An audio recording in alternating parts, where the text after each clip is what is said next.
Wow. How long has it been? Like 4 years. Jeez. Well, welcome back to the JPW Podcast. This is hopefully the first of many. I think it's safe to say we can call it the revamp. Safe to say? I agree. Well, let's introduce ourselves. I am Perez, the best JPW talent on the roster. No debate. Danny Barnes. And for the first time ever invited on this JPW podcast, it's Josh the Cliffhanger Martinez.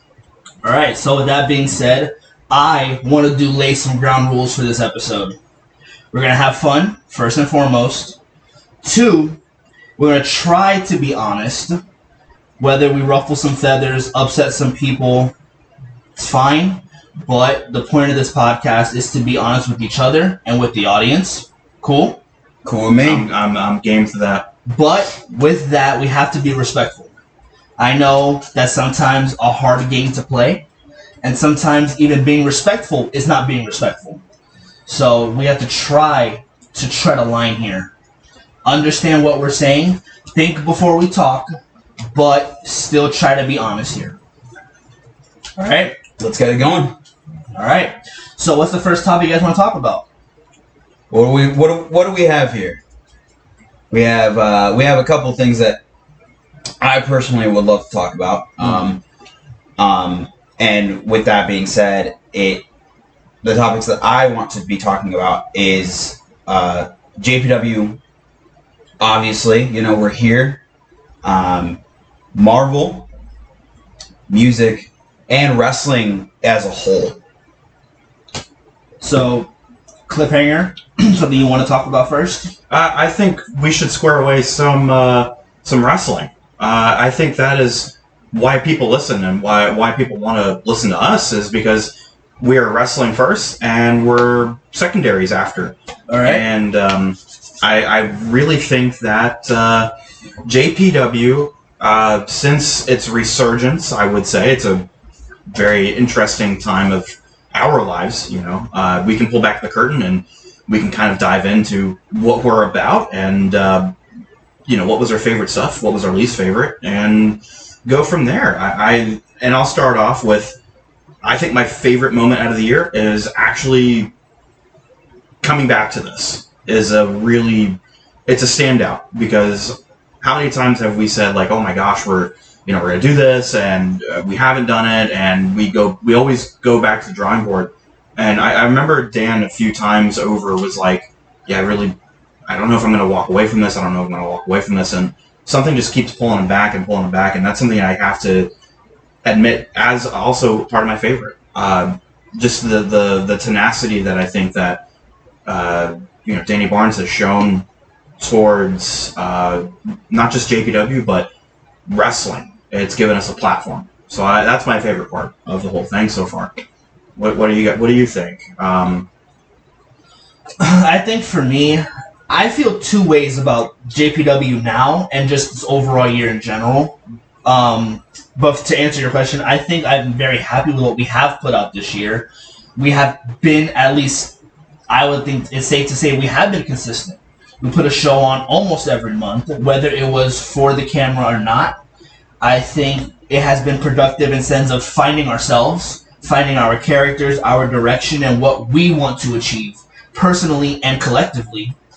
And then the other thing I'm proud of is just the fact that we did it. Again, to your point, especially not just in wrestling, but I think in life, a lot of people talk too much in the sense of they always say, oh, I want to do this and I want change and I want whatever it may be. But then when you ask them to, okay, what are you doing about it? They just kind of sit there and shrug. Or they say, I don't know where to go, or I don't have the way to get there. So I think I'm proud of what Dan has done. And this is the beginning of being honest with ourselves and with the people listening. I think I'm the most proud of Dan for putting the foot forward and actually making moves. Unlike some people in our company, you know who you are. And if not, I'm going to choose not to say your name. But there's people, and I know you guys feel the same, that it has been very frustrating to be a part of JPW, and I will be the first to say that when it comes to the stuff that I'm not happy with, I'm not happy with the entire direction that we've gone in. While again, I'm proud of the shows, I'm proud of what I've done, and I'm proud of what you guys have done, I can't help but feel like we're still not even in the next stage of what we can do. I feel like we're still pigeonholed, and we're still being choked a little bit in the sense of we can't take that next step because we can't breathe. So, I think Danny Barnes' words still speak true. I don't know if I want to move forward. Because this version of JPW, while I'm proud of still, I'm not going to deny that, but I still am not going to sit here and tell you that I'm not completely happy with everything. I think it's honestly, kind of a good thing that, not all of us are sitting here. While not all of us are sitting here, I would prefer for everyone to be in the same room together, always. But, this is kind of a start of something new. I feel like we've been really bad, in myself included, with putting content out, whether it's shows, vignettes, or promos, or doing something as little as a podcast, or live streaming, playing like a video game or something, like whatever it is. We've been talking about putting out different sorts of content throughout the years, and now I feel like is the time to start doing that. We're a little bit older, we're a little bit more wise, and we can kind of start pulling the trigger on some of those things to get more of an audience, and to change what we're doing instead of just struggling to, put a wrestling show on for 10, 15, 20 people, which is better than what we have had in the past. We went from nobody in the audience to 2 people in the audience to back to no one, and now we have people who want to see us. Be it as it may, yeah, it is 20 people, but it's 20 more people than we had. And if we're able to pull more people, great. If not, like you said, we are kind of stuck.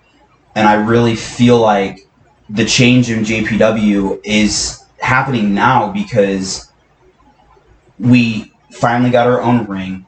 We were doing a couple of, in-person live shows with just the crowd there, not filming. And I feel like we were able to find more of a footing with those than we have in the past with a lot of other things that we've tried to do. And the first show, realistically, we did the tapings back in, I think, April it was, right? And, they're finally up on YouTube and everything. You guys can go watch that there under our channel. But I feel like the first show that made us better as a organization, company, federation, whatever you want to call it, was Chains of Destiny 5. It was a hit. With the people that saw it, it was the first show we've live streamed on Facebook. And I went back and I, pieced together the show and put an edited version of it on our channel. Because, people want to see, like, the glitz and the glamour sometimes. That's what kind of makes the show better. Even with some basic editing, but, we were getting text messages, at least me and Josh were, with people watching the show from home. Yeah. They loved it.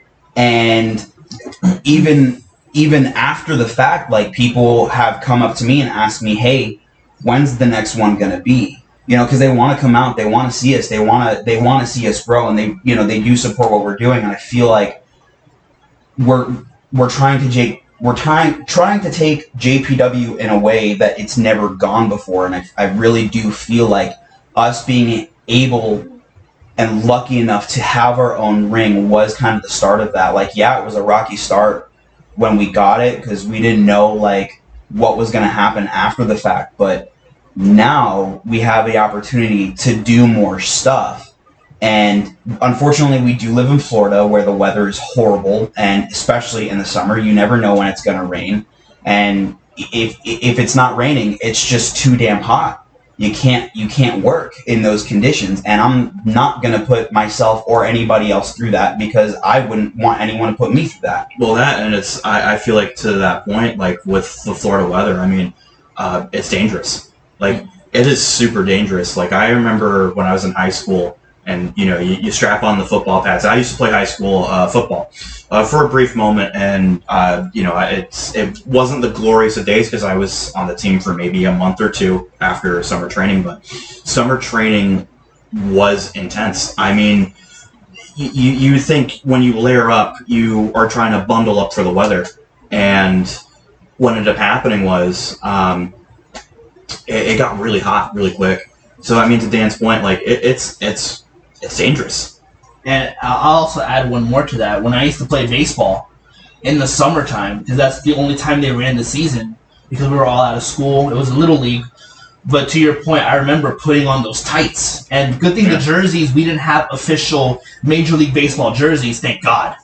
But the pants that they gave us for any baseball, Little League, Major League, Minor League, you get the same pants. And those socks are supposed to be thick. Because when you slide, you don't want to cut yourself or whatever the case may be. You got socks? Yeah. They didn't even supply us socks. You didn't get socks? No, they. You know what they made us do? They really said, hey, you need to go get your own socks. What? Yeah, and football, you have the long socks and the same, techniques and whatnot. Right.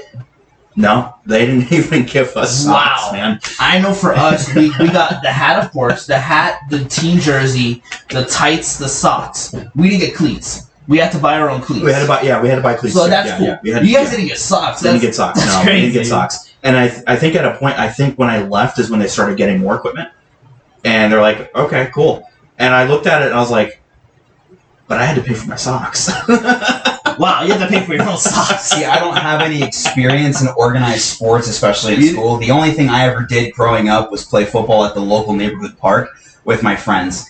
And even like those were some great times, but like even in the summertime it was horrible. And like I feel like a lot of people don't understand, like when it gets cold in the state of Florida, it's like different kind of cold.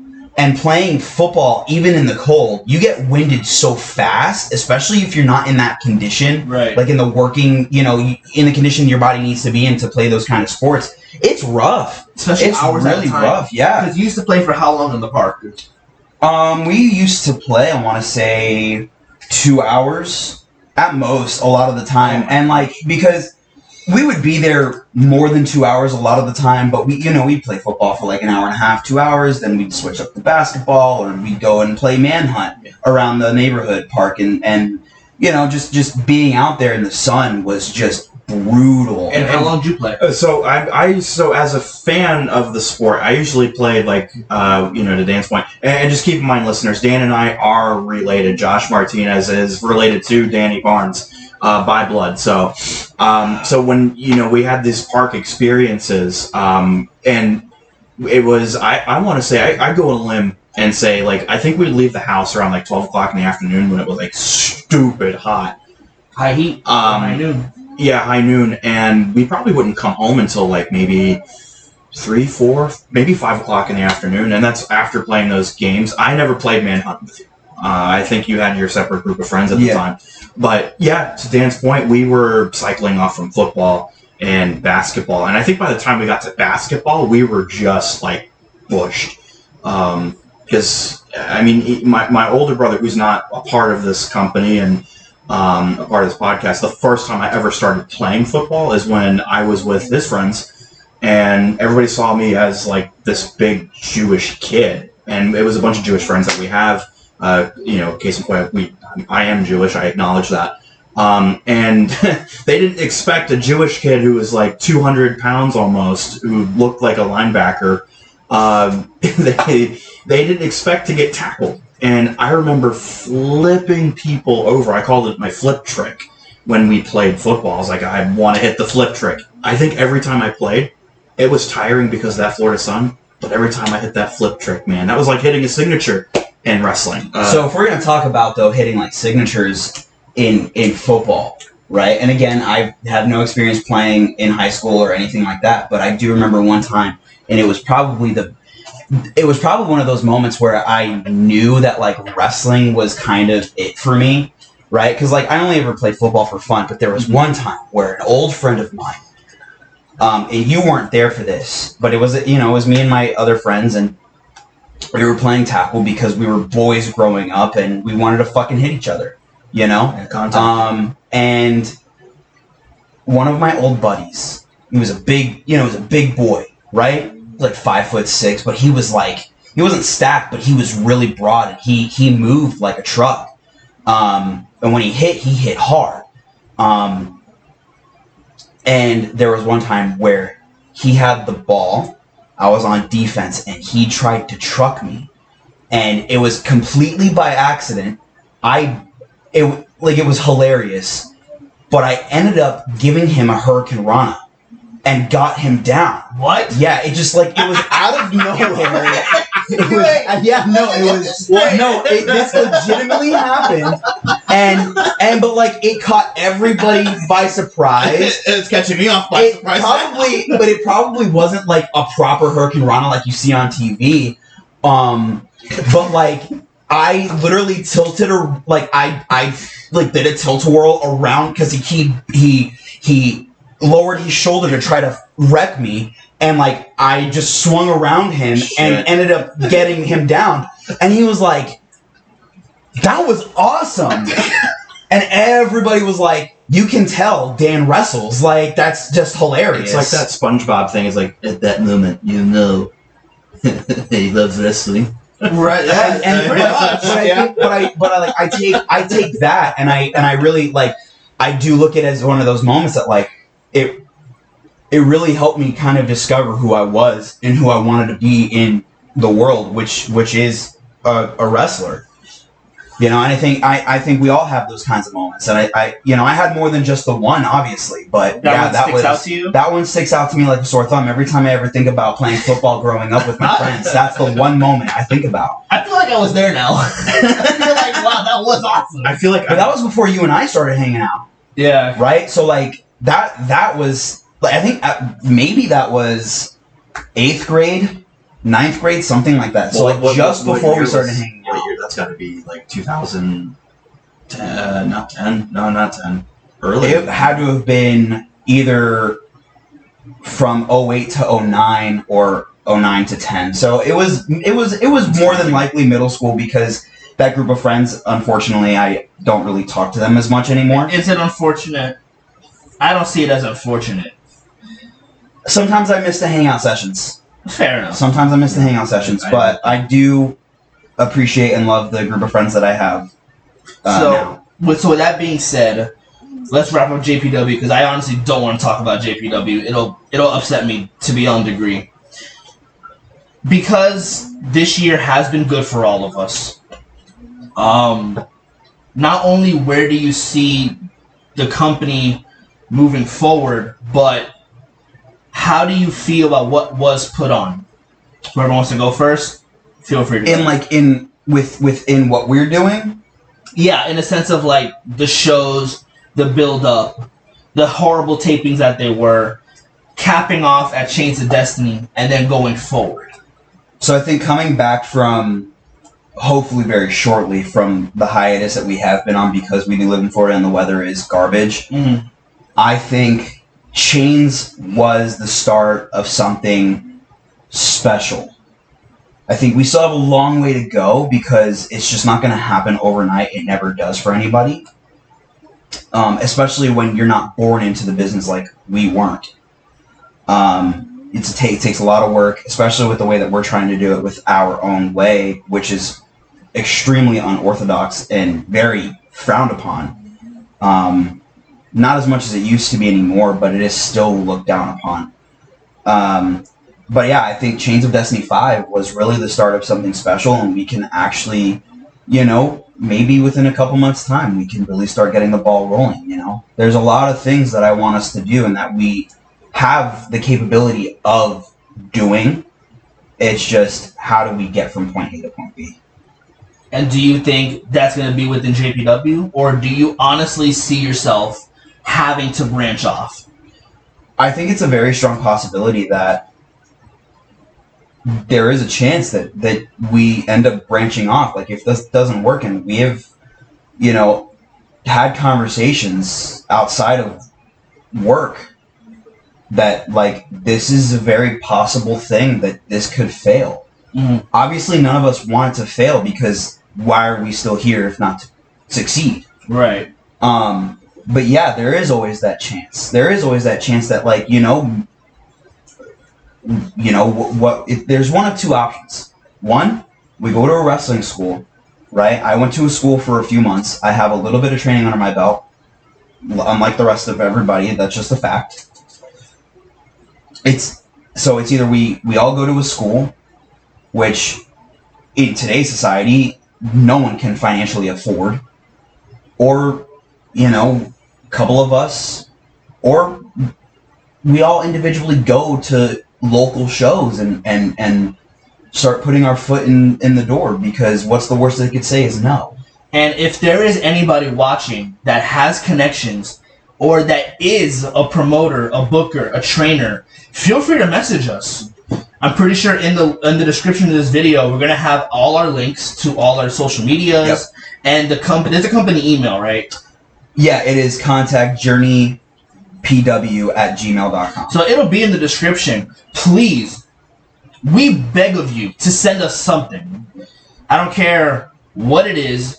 And again, I know I've told you guys personally, and to whoever that's in JPW for the first time is hearing me say this, if the opportunity does arise, I will leave all of you guys and I will throw you all under the bus. I think that's kind of the lesson, though, in wrestling, right? Is that, like, first of all, in wrestling, you have to earn the respect of others before you can be respected. Right. But there's the other side of things where the only person you can look out for in this business is yourself. And that's a hard lesson to not only learn, but to understand and accept. But, like, I'm not going into the business for Josh. I'm not going into the business for Perez, Joel, if if that's what people are going to call you. I'm not going into business for Rindles, who is Zion Phoenix, for those that you don't know. I go into the business because I love it, because I want to break into the business, and because, for me, I know it's not a smart idea, but it is, unfortunately, the only one that I have. Like, I don't have a plan B. I only have a plan A. Which is going into wrestling. Yeah, I want to try and venture off and, like, do other things outside of that, but I haven't quite figured out what that is just yet. But I agree. Like, if the opportunity arises, and, like, if a company, whether it would be a local promoter or a high caliber company like AEW or WWE or even Impact, if they were to call me right now, they won't. But if they were to call me and be like, hey, we want to sign you to a contract, I agree. I'd be gone in a heartbeat. I would say JPW who? I love JPW, but at the end of the day, like, if it's only getting me so far, you kind of have to move on at some point. Yeah. And like, again, you guys already know this, but I'm going to say it that way it's on file. If you guys call me out of the blue one day and say, hey, I got this opportunity, I'm going to take it, I am not going to hold you guys to it.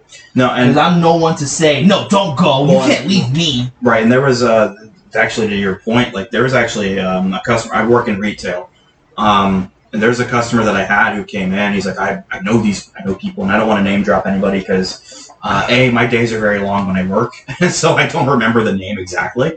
I had someone else do some research for me, and he was a famous Christian artist, but he literally gets on the phone and calls up Full Sail. And for those who don't know what Full Sail actually means when we say it, Full Sail means WWE Performance Center, where they send all their the talent who is up and coming, either tryouts or they've already signed developmental contracts, and they say, hey, we want you to be a WWE superstar at some point.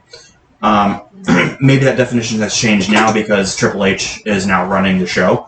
And maybe they're not going to be focused on superstars, but more wrestlers. But the point's still the same. They went and they essentially got paid to train because there was value in what they did, and their value was wrestling.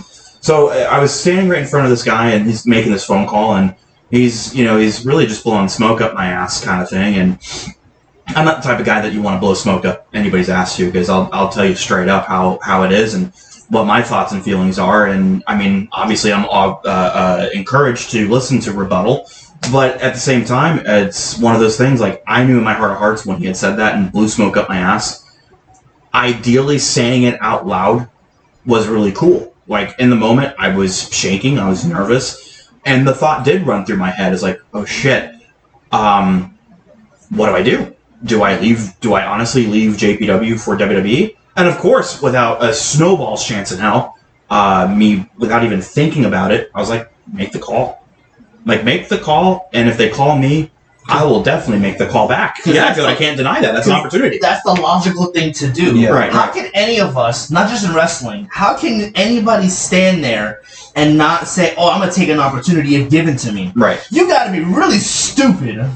So no matter what you want to do in life, if someone is willing to open that door for you and is blatantly tell you, if you walk through that door, you're going to get what you want. Well, and that's not saying what we're about is, like, let's go fucking poo-poo everybody who's here. It's just saying, like, there are, and I think we've had a conversation about this intimately behind the curtain that we're already pulling back, right? Because we're pulling back a huge curtain here by kind of almost exposing what our thought process is when it comes to a lot of this stuff. And I think we had this conversation last night, and it really honed down for me. It's like, it's not that we don't love each other. It's just that our paths are so different.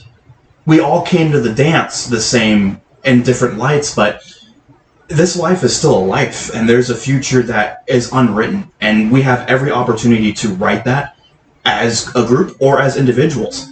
And the way that I almost see it, if it comes down to it, and it's not to be selfish or anything, because I want you guys to be prosperous and to thrive and to do whatever your heart's desire, whether that is a JPW or whether that's an All Elite Wrestling, whether that's an Impact call, Ring of Honor call, a WWE call. I want you guys to succeed, and I want the listeners at home to understand, like, your dreams have every little bit of value. Do not let someone hold you down to it, even if it does sound good in the moment, because your word is all you have, and those actions reflect what you preach and what you believe in, your morals and your ethics behind anything, regardless of how you see this life. And when we had that conversation last night, I was like, oh shit, I just nailed it on the coffin. My heart is definitely relieved of the stress that we've been having for the last couple of times. Well, and I think it's kind of a testament to what you just said. Is we all have love for one another with everybody who's in JPW, you know, whether there's beef within or not. Like, we still all love each other. This is very much a brotherhood at the end of the day, and at the end of the day, brothers love each other and brothers fight. But I think that even the guys who aren't in the room with us right now, they would say the same thing. You know? If the opportunity came to them, like, I would want them to take it. Right. I don't want, you know, whatever I'm doing in JPW to hold them back. Like, dude, I would do the same exact thing. Would I be a little upset?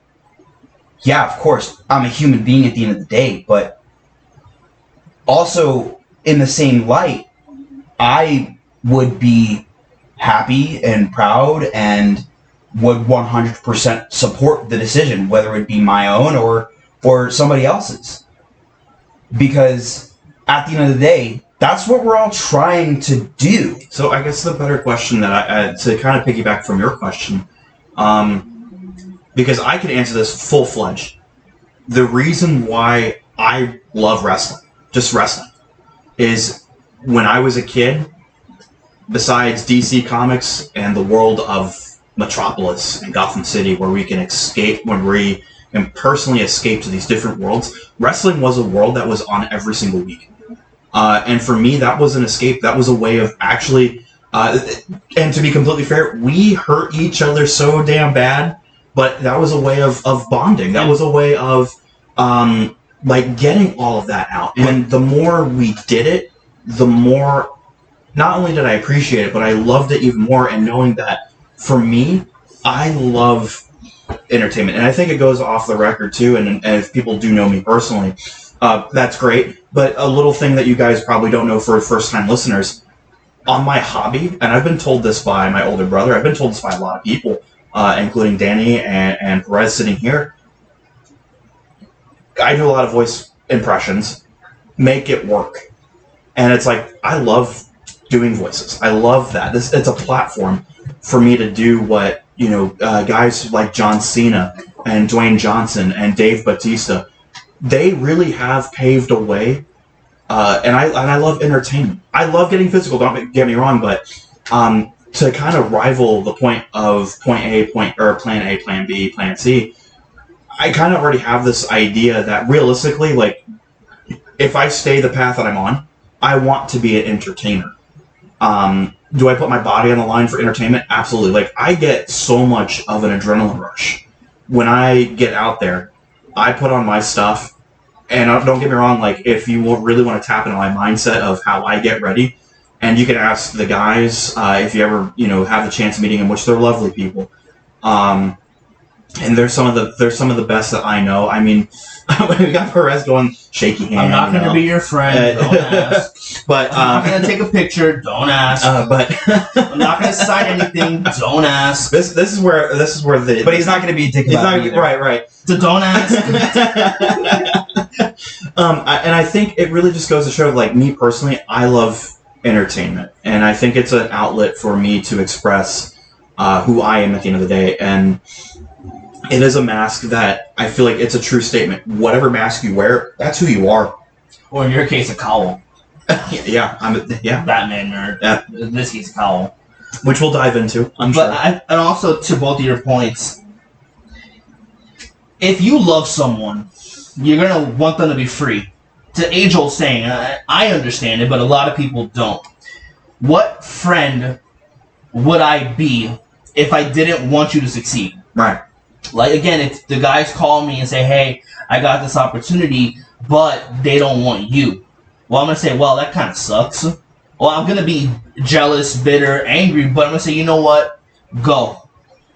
Because, again, why would I want to hold you back? If I say I love you, like I say I do, why am I going to say, no, you can't go and grab you by the hands and you come home with me? That's not how that works. I think there's also a small chance, if not, if there's any chance at all, like what you just said.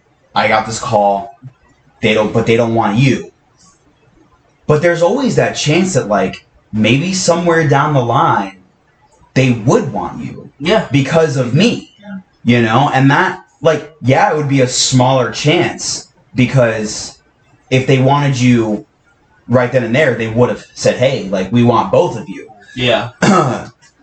And that's not to discredit anybody's work, because we do put a lot of where there's a lot of behind the scenes. It's a 50-50 shot where mostly I can sit here confidently. I've been in the room with Dan. Perez has been in the room with Dan. I think he cranks out more backstage than we do on camera. It's like a movie at the end of the day. Like, there's a lot of stuff, like, pre and post, that there's so much work to be done. Being on the camera is the easy part. And there's a lot of stuff to not discredit anybody's work ethic here. And to your point, performing is easy. Yeah, I feel like that's the easier part. But what everybody needs to understand, for those who are listening, for those who don't fully understand what wrestling is, whether it's backyard or pro or whatever it is, it looks easy because all you're seeing is what we're doing out there, but no one is seeing what we're doing behind the curtain. No one is seeing the struggles that we have. No one is seeing the amount of work that we actually have to sit there and put in, and the amount of conversations that a lot of our conversations not really have full-blown arguments, but there are disagreements. Yeah. Like, there are times where we're just like, where we question, like, what's the point? Yeah. But then there's always something that pulls us right back in, and it's not me saying, hey, I want to do this show, let's do it, right? Because if you didn't really want to do the show, guess what? You tell me, hey, I don't want to do the show. Yeah. And a lot of the time, you won't do the show if you don't want to. A lot of the time, you won't be here if you don't want to be here. but there's always something that pulls everybody back in. It's like a gift and a curse, realistically, especially with what we're trying to accomplish. I'm sure it's slightly easier to just go to a school and just get trained and just go do local stuff. Like, yeah, you're going to be working your ass off for 5, 10, maybe 15 years, sometimes before you even hit it big. Right? But when you hit it big, the grind doesn't stop. You grind harder. Yeah. Because now you've made it to the top, but you have to stay at the top. And the only way to do that is to keep grinding it out. You can't just be like, I'm here, give up. You can't do that. And to that point, to kind of wrap it in one big bow with this topic, I would wish anybody the best of success, but I also know my own work ethic at the end of the day too. And I feel like when that time frame shows up, if it does show up, or when it shows up, I'm more or less going to lean towards when. It's not really more of an if, because I think we passed the what if stage of what we do. Honestly, I think we did. So it's a matter of when. I will never shit on anybody who leaves, as long as you put the work behind it in the first place to move and progress forward. Yeah. And I feel like that's a respect value too, honestly. Well, before we wrap it up, because I don't want to talk about wrestling anymore. To go back to your point about being hurt, what people don't understand, and this is, yes, going back to JPW, if you know, the hurt that us as talent of JPW and wrestlers know is that the pain is also more than physical. Yeah. Like, wrestling has hurt me on a personal level, on an emotional level, on a mental level, on a human function level. Yeah. And especially within JPW, I have been hurt more emotionally than I have physically. Yeah. Because the physical is come and go, put ice, put a Band-Aid, go. Yeah. But the pain that my brothers put me through emotionally is something that I still have a hard time coming to terms with. And I'll say it. There is somebody in this promotion that we have that is hurting me, that there is no coming back. I love him dearly. To Dan's point earlier, brothers fight, whatever. But I'm still not going to sit here and let that brother hurt me. And I can sit here and honestly say that is still something that I don't... That's the biggest reason why I want to leave. Is more than one person, but really one person is making this not fun for me. And it only makes Dan's question from however long ago it was is, do I really want to stay here?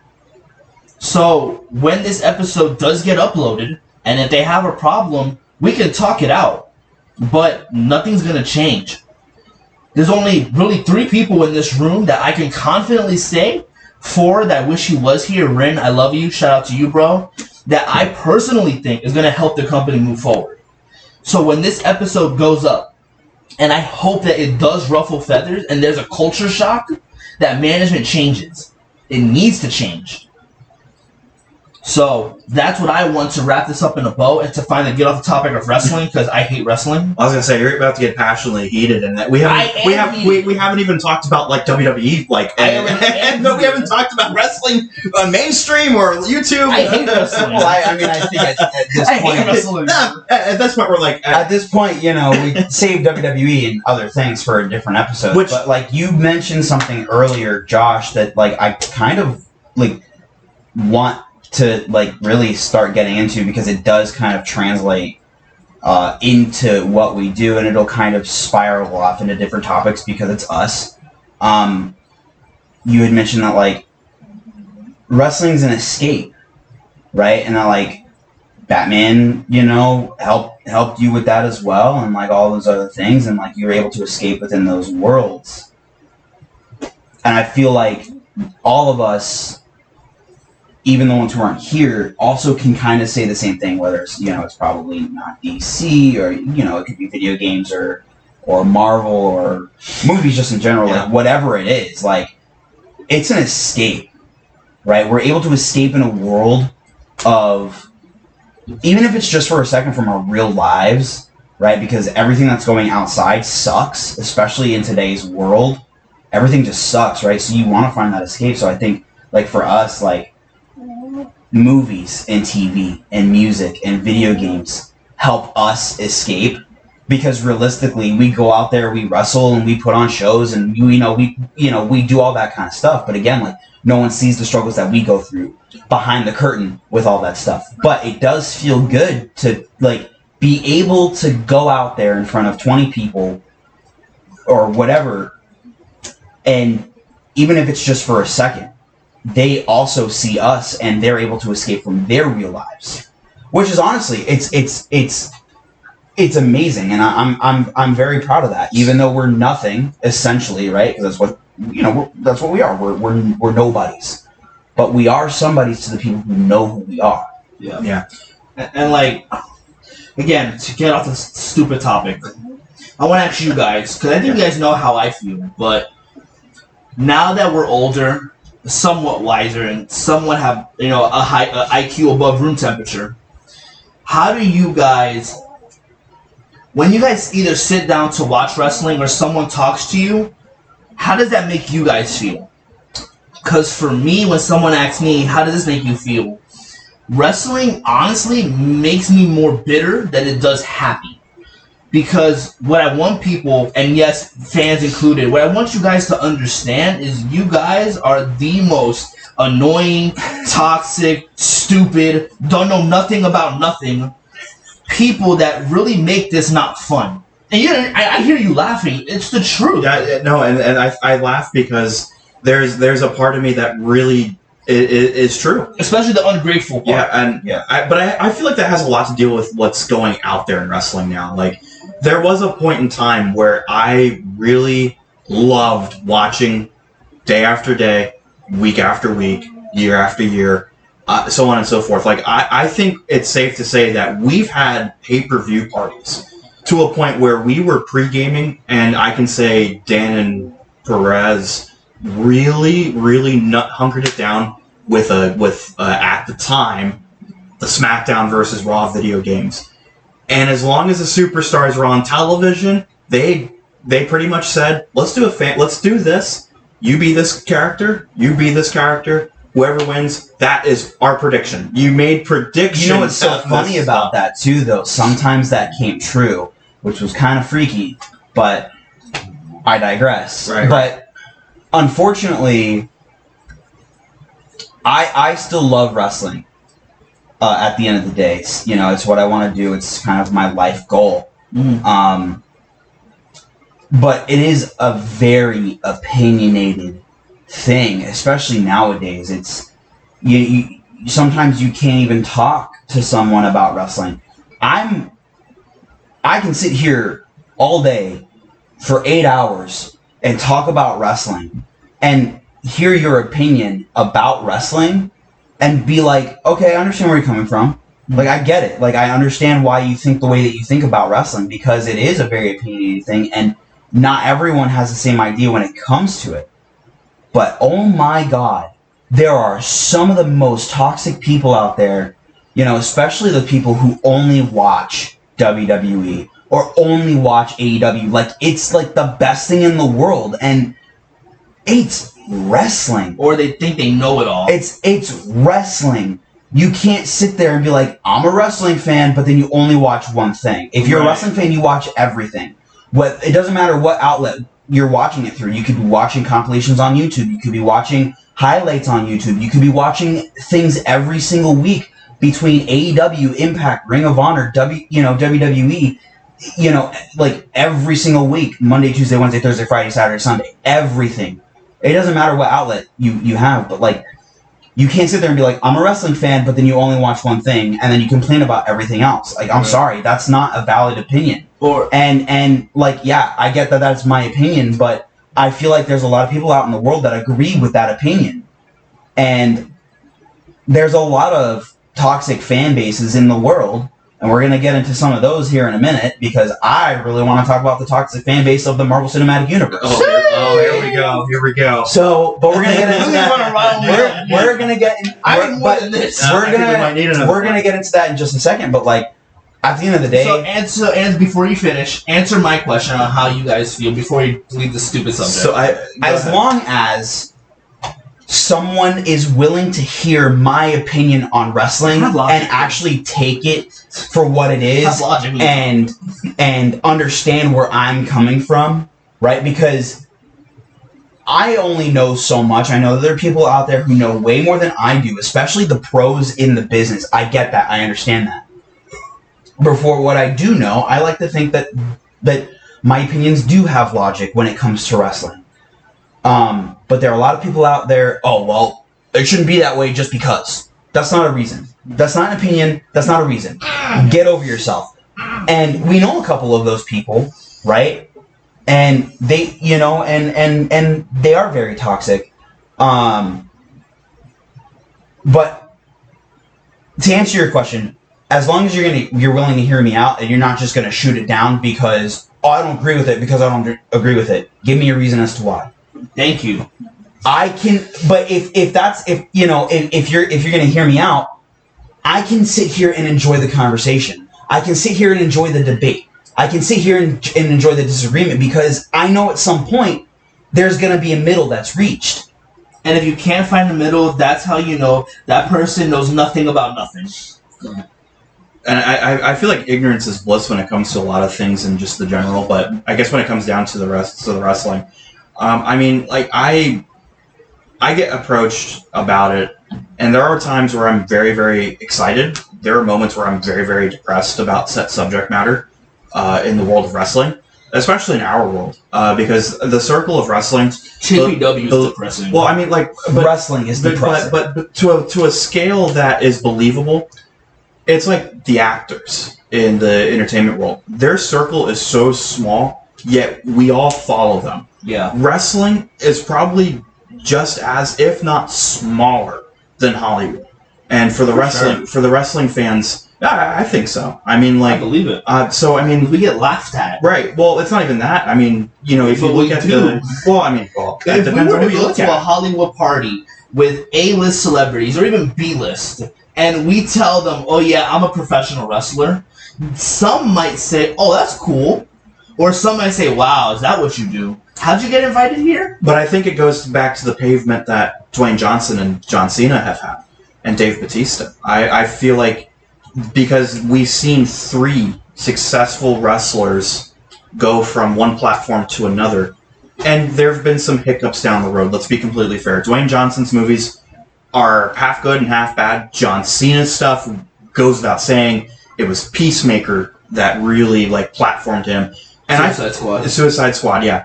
And Dave Bautista, he platformed when he became Drax, the Destroyer for the Marvel Cinematic Universe. But the difference between those two and Bautista is that Bautista has gone on record to say he doesn't do Hollywood movies. No. It's not his thing. No. His only big one is Guardians, and I think he says probably the only big one he'll ever do. Well, he's been a part of Dune, and he's been a part of 007, but he didn't have a talking part. No, and I think it was in Blade Runner. I think it was in Blade Runner 2044 too. But I mean, but if you ask me personally, if you ask Josh the Cliffhanger Martinez what his thoughts and feelings of wrestling are, I would say that they're indifferent because they change depending on the subject matter. We could talk about it in a positive, or we can have a disagreement about it. But to you guys' point about being in the middle is already there with wrestling. Otherwise, we wouldn't be talking about this. Yeah. And I'm glad that this, you know, being the inaugural revamp of this, and there's more subject matter to talk about, which I'm super duper excited to talk about. But I always think positively versus more of a negative. Being realistic, of course. Like the middle is always going to be there. It's just how do we come to the same acknowledgement of different opinions, and because one opinion is not, you know, my opinion is not your opinion. I say this to my customers when they shop with me all the time, because they'll come in and they're like, well, you know what are you looking for today? Oh, I'm looking for a cheap printer. Your version of cheap is not my version of cheap, and that is where we come to the same equal grounds. It's like, when I think of a cheap printer, I think $50. But you know, but to the point, I'm gonna answer your question. You have to find those people. Yeah. Because and this is why I kind of hold you guys so close, is that I've never met people like you. No, I'm not trying to ask you to marry me, which I wouldn't mind if you. I wouldn't mind if you said no. That would hurt. Oh boy, I wouldn't mind.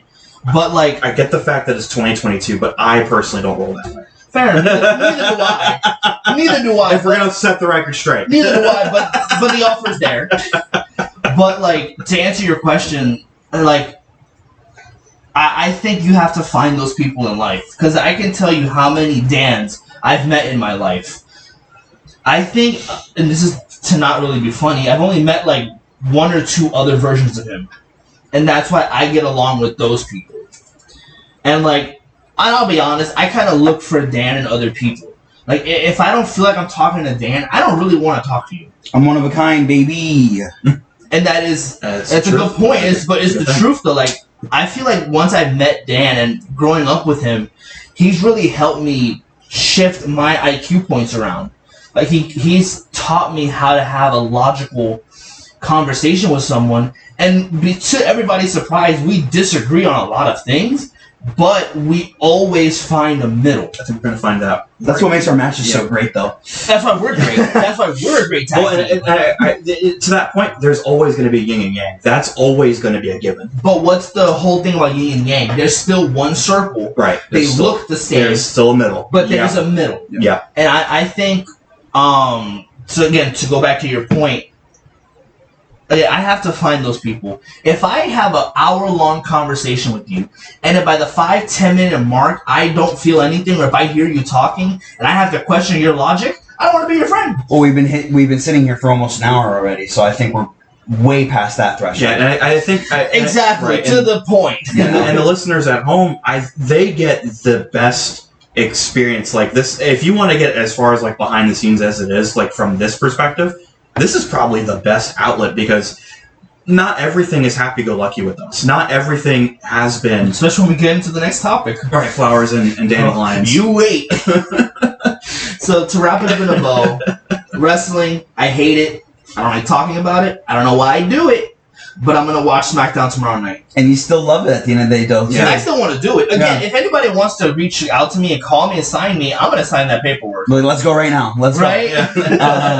But, okay, yeah, all right. So let's go from one toxic fan base to the next, right? Let's talk about the MCU for a second here. MCU or Marvel? We can talk about both. So they kind of go hand in hand with the fan base at this point, right? Yeah.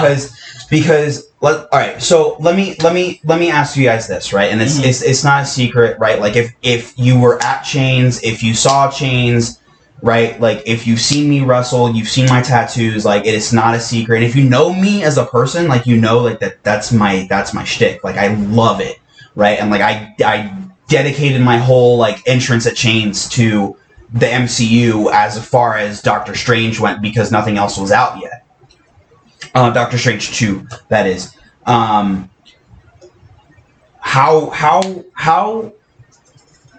do you feel about the MCU as a whole? Now, when I say as a whole, I mean from everything starting with Iron Man 1 all the way from the confirmed shows and movies that they announced at Comic-Con. Like, how do you feel it has been going?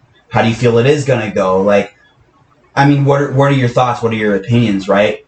So, like, I know for you, Josh, it's going to be hard because you're not as big into the Marvel fan base, which is okay. So, I mean, I still want to hear your take, but I'm going to answer first. When it comes to MCU, I love a lot of things. I disagree with a lot of things. Hate is a strong word that we all throw out. I do it too. But to really say I hate things about the MCU, there's only one thing I hate, and that's how they treated the Hulk. But to answer your question, I enjoy the MCU. I love the MCU. I don't watch everything because even as big as a fan I am, you have to really attract me to something. Like, you're a very hard to impress person. Right. So, like, when you sit there and tell me I'm going to make an Iron Man movie, guess what? I don't care. Iron Man is not something that I confide in. I don't care. When I watch it, you have to grip me in some way. Yeah. And you can't dangle the carrot in my face. Well, what if I put the Hulk in there? I don't care. I don't care about Iron Man. If I'm going to see your movie, if you're going to get my $12 that is for a ticket, which is blasphemy, if you want my $12, $13, $14, $15, You need to win me over somehow. I mean, I would say as far as like, I'd go as shit. I think it's like $30 depending on the format of the movie. True. That's a very good point. IMAX plus tax. If you want my IMAX money, you're going to have to win me over somehow. Yeah. But my favorite projects that have ever been released is The Incredible Hulk. Don't care what no one says. Quote me on it. The Incredible Hulk. Avengers Infinity War. Avengers Endgame. Homecoming. Spider-Man Homecoming. Spider-Man No Way Home. And I think that's going to be it in terms... Oh, no, I lied. Captain America Civil War. And shout out to MCU. Shout out to Kevin Feige. Shout out to Chris Evans. Going into all of his movies, I didn't watch all of them, but you really won me over in not only Captain America Civil War, but in Avengers Infinity War. My favorite Captain America moment is where they're in Wakanda and he tries to hold Thanos from kind of punching him in the face. Knowing that he doesn't have a chance at stopping Thanos, he held on to the gauntlet for like, in real time, how long would you guys say? 4, 5, 6 seconds in real time? It's probably less than that because they obviously they slowed it down to kind of show the drama behind that. So realistically, it's probably about like 2 seconds. And if it was real time, it was probably 2 seconds. Because like that scene moved me. Yeah, I was like, oh my god, when does Captain America give up? And I understand there is no give up, but to be realistic, if I'm Captain America, why am I going to stop Thanos at that point when there is no stopping him? I'm not going to sit there, hold his hand up, and then get knocked out like he did. I'm not going to do that. Same thing like in Endgame. He has a broken shield, a broken arm that we see. His world's getting destroyed. And what does he do? Straps on the shield and goes to battle. Yep. Yeah, he was going to take him on by himself before portals open up. So, I don't love Captain America, but I have so much respect for a character. And yeah, I can honestly say that I can take that more than the Hulk. He's earned my respect way more. And shout out to you guys for making me feel that way. So I kind of I think... Because you're not the only person that has the problem with like the way that the MCU has treated the Hulk. I think a lot of people have an issue with it. By the way, this episode will be going up like today, so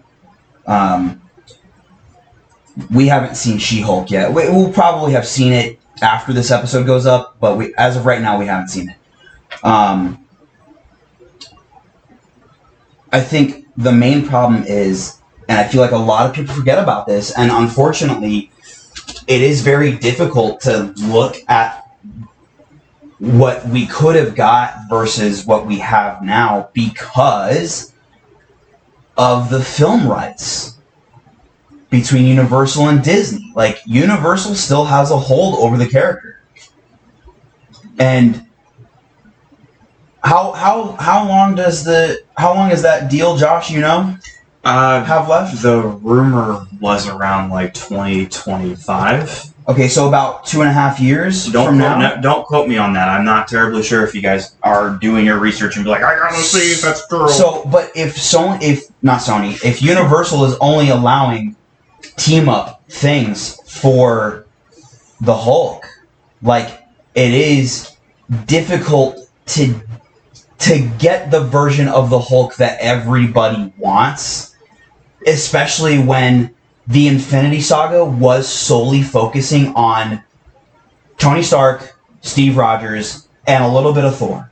But it wasn't really focused on Thor all that much until Taika came in and directed Ragnarok. Well, I guess to that point, I have to look at it through this lens too, because I've seen all forms of comic book media if I can get my hand on it. Before you get into that, because you haven't said your answer, how do you feel about Marvel and the MCU? So, I mean, if we're gonna piggyback for just a tad second on that, the answer is like, I loved it up until Endgame. Dan has heard my, I wouldn't say gripes and complaints, but it's minor nitpicks that I've had.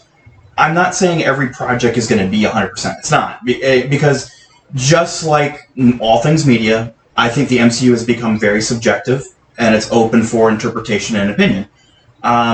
Where I think in Phase 4, if we're going to be, completely honest here, I think the overall theme is grief and how to deal with grief. Not so much the aftermath of Endgame, but it really just grief. They're trying to find their way back to normalcy. Right. In whatever normalcy they can get to, because it is a universe with superheroes, and there is going to be, unfortunately, a lot of casualties and death and destruction. Right. And Thor's a god. So, and this is Thor doesn't know what it's like to be human. Right. And I think coming from a DC fan who watches and reads DC comic books and watches DC film, the MCU has done something that no other franchise has done. They took a chance on B-plus characters who now are very marketable characters. And household names now. Because there was a point in time where the Avengers, who are they? It was Batman. It was Superman. It was the Justice League. Spider-Man. It was, from the DC point, but from Marvel's point, it was only Spider-Man, Fantastic Four, and the X-Men. And I was born in the 90s where those franchises were important. And of course you had like the Incredible Hulk television show, and that was really popular then too.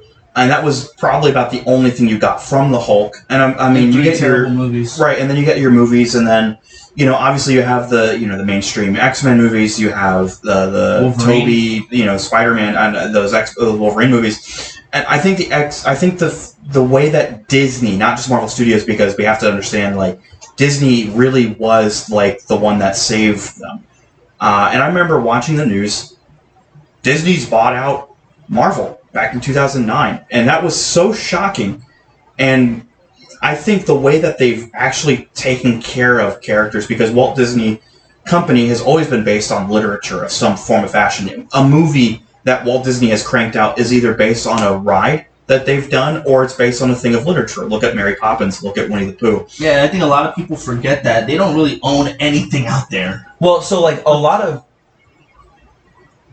people back when that deal was made, which by the way, if your timeline is messed up, and I know some of y'all's timeline is messed up, that deal happened, as Josh said, in 2009. That was after Iron Man 1 came out. Because Iron Man was funded by Paramount. Yeah, it was a Paramount only, and that's when Marvel Studios and people was don't started. know that. A lot of people have forgotten that. Yeah. And even up to, I believe, Iron Man 3 was still Paramount. Everything was still, it was under the Disney umbrella at that point. But Paramount were still the one distributing the films. Yeah, it was international distribution. And it wasn't until Thor: The Dark World where it was officially Disney Marvel Studios. And Universal with the Hulk. Yeah. Right. So I think, but when that deal was made, a lot of us, myself included and Josh included, and I'm sure, Joel, you as well, that everyone was like, oh my God, they're gonna ruin the movies. They're gonna put mouse ears on Captain America, and how does somebody have? There is no fear for Captain America. But yes, that is true. They even have Spider-Man mouse ears at Disney, because if you don't know anything about the Spider-Man rights, Sony only has the rights to the films. Everything that's on TV or merchandise is Disney. Yeah. Because it's still a Marvel property. They just don't own the film rights. Sony's playing nice, thankfully, because No Way Home was thanks to Tom Holland, really. Amazing. That was their first billion-dollar success. But to really answer your question, I feel I can't say indifferent. I love the MCU because as a comic book fan, that's something that's never been done before, mixing franchises together. In cinema history. In cinema history, too. Like, it's undeniable. It worked. But I think to the point that I think we're going to start going into, how have they treated everything since Endgame? I think it's very rocky. Because if you guys don't know, at the time of recording, the latest film installment was Thor: Love and Thunder. Which I have not seen. And I'm not going to spoil so don't worry. You know what? Yeah, honestly, like, if that movie should have been seen a month ago, go ahead and spoil it. I'm already going to watch it on Disney Plus when Disney Plus has it. Well, no, I want you to see it, and then we'll talk spoil it. I think that's how it should be done. I'll let you watch reaction. Yeah, well, that's an idea. And again, with Thor: Love and Thunder, the next 3 phases have already been dubbed the Multiverse Saga. Yes. Mm-hmm. And again, with Thor: Love and Thunder being the most recent film at the time of recording, we haven't had too many outlets in the multiverse. So it's a weird, rocky start. Yes. Which I'm not the happiest with, but again, it's just the start. And the age-old saying is not about how you start, it's how you finish. But even still, this is a concept that even in the comic books, we don't understand. We don't know how it works. It's confusing. I think kind of one of the main problems is there. I feel like there's 2 main problems with the MCU fan base as a whole, and I really feel like, and also the comics and the films as well, because they really don't do, like, yeah, they take inspiration from the comics now versus, like, they were heavily taking inspiration back when Iron Man came out, right? Up until realistically up until Infinity War / Endgame. But I think that's where the magic was for the MCU, because a lot of people didn't read those comic books. So right, and they still don't. And I think that's where and that's why I love it, is because I can go in with a fresh pair of eyes and ears and sit there and be like, this is actually not bad. They only changed a couple of things, but more or less everything was still the same. Like, the Infinity Gauntlet storyline, the Infinity War storyline, like, it more or less was the same from the comic, with some slight changes here and there. Thanos' motive was clearly different versus his comic book counterpart, which you can't do that in film. You just can't. No, and I think it translates really well from what it was supposed to be from the comic book to the movie. But so now I'm okay with it. now they're just kind of doing whatever. I feel like, I'm like, yeah, they're still taking slight inspiration, obviously, from other comics and stuff. Like, No Way Home was One More Day, pretty much, right? But they are putting a way larger spin on their content with the films and the TV shows. The characters are obviously the same, whatever. I think that's kind of the problem, is they want to do their own thing, but and it goes hand in hand with the fans, though, right? Because, and this is why it's probably one of the most toxic fan bases next to the Star Wars fan base, which we will not be getting into Star Wars. But actually, to kind of like tease it, I think it's gotten worse than Star Wars. For sure. I don't think it has. I don't think it has. I would still say Star Wars is still the worst. I would still say Star Wars is worse, but Marvel is getting there with the fan base, because think about it like this: every time the Marvel fans come out and they want a certain thing to happen in the movies or in the TV shows or whatever, Marvel is turning around and they're listening. They're doing those things. They're listening to the fans, right? But then when the content comes out and the fans get exactly what they want, the fans get pissy. And that's the other problem. So but then when Marvel goes and they do something completely different, what do the fans do? They still get pissy because they don't get what they want.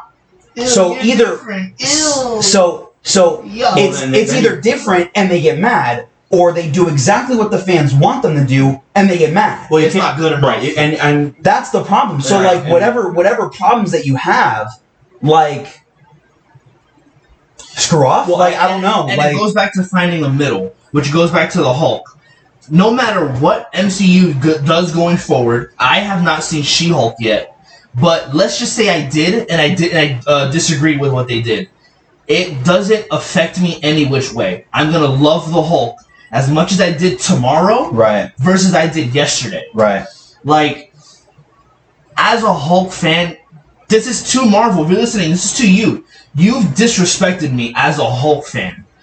I disagree with a lot of things you guys have done. I can say I hate what you guys have done, but I think there is no coming back from that, but there is a lesson to be learned. With whatever they want to do in this saga, the next one, and the one after, take what you guys did with the Hulk to heart. If you guys don't have the film rights, don't love the character, don't know what to do with them, at least give them the same treatment that you care about the ones with the other people.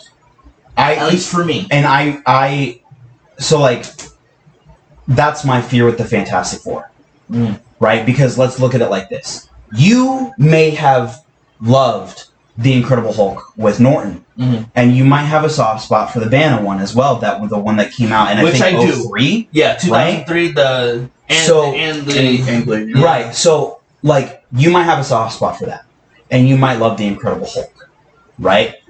I feel the same way about the Fantastic Four. Now, we haven't seen anything about the Fantastic Four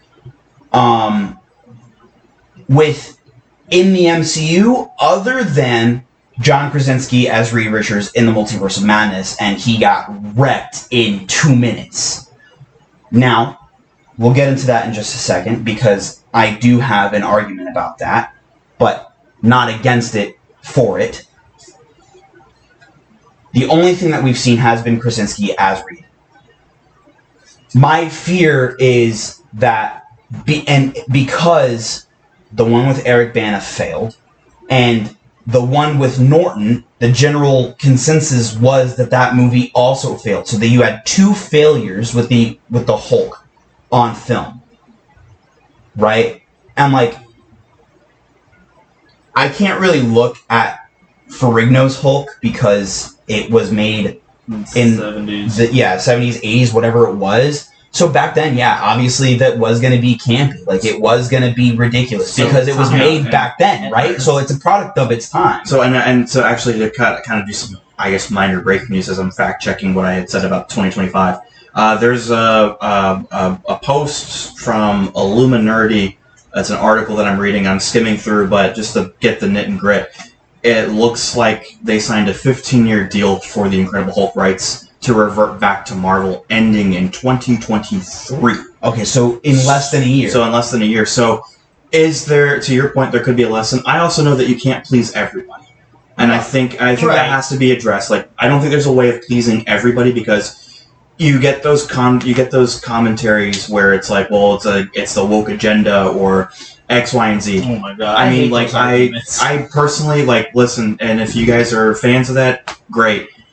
I will never play the politic card because I am not a politician. And however you guys see fit with all sorts of media entertainment, great on you, awesome. If it hurts you, okay, don't watch it, but you choose to watch it at that point. So however you feel is however you feel, good, bad, or indifferent. It's not going to make much of a difference for me personally. However, I think with it all being said, with the toxic fandom, I feel like there's like 3 different avenues that it can go down, especially when we get Secret Wars, since it's been announced, like, hey, we are doing a multiverse and it's going to lead up into Secret Wars. Let's skip Kang Dynasty for a minute because we don't know how that's going to be. We know that the Secret Wars is the equivalent of Infinite Crisis from Crisis on Infinite Earths, from DC Comics. That's a big storyline for Marvel. So hopefully they don't mess it up. Hopefully they don't mess it up. Story.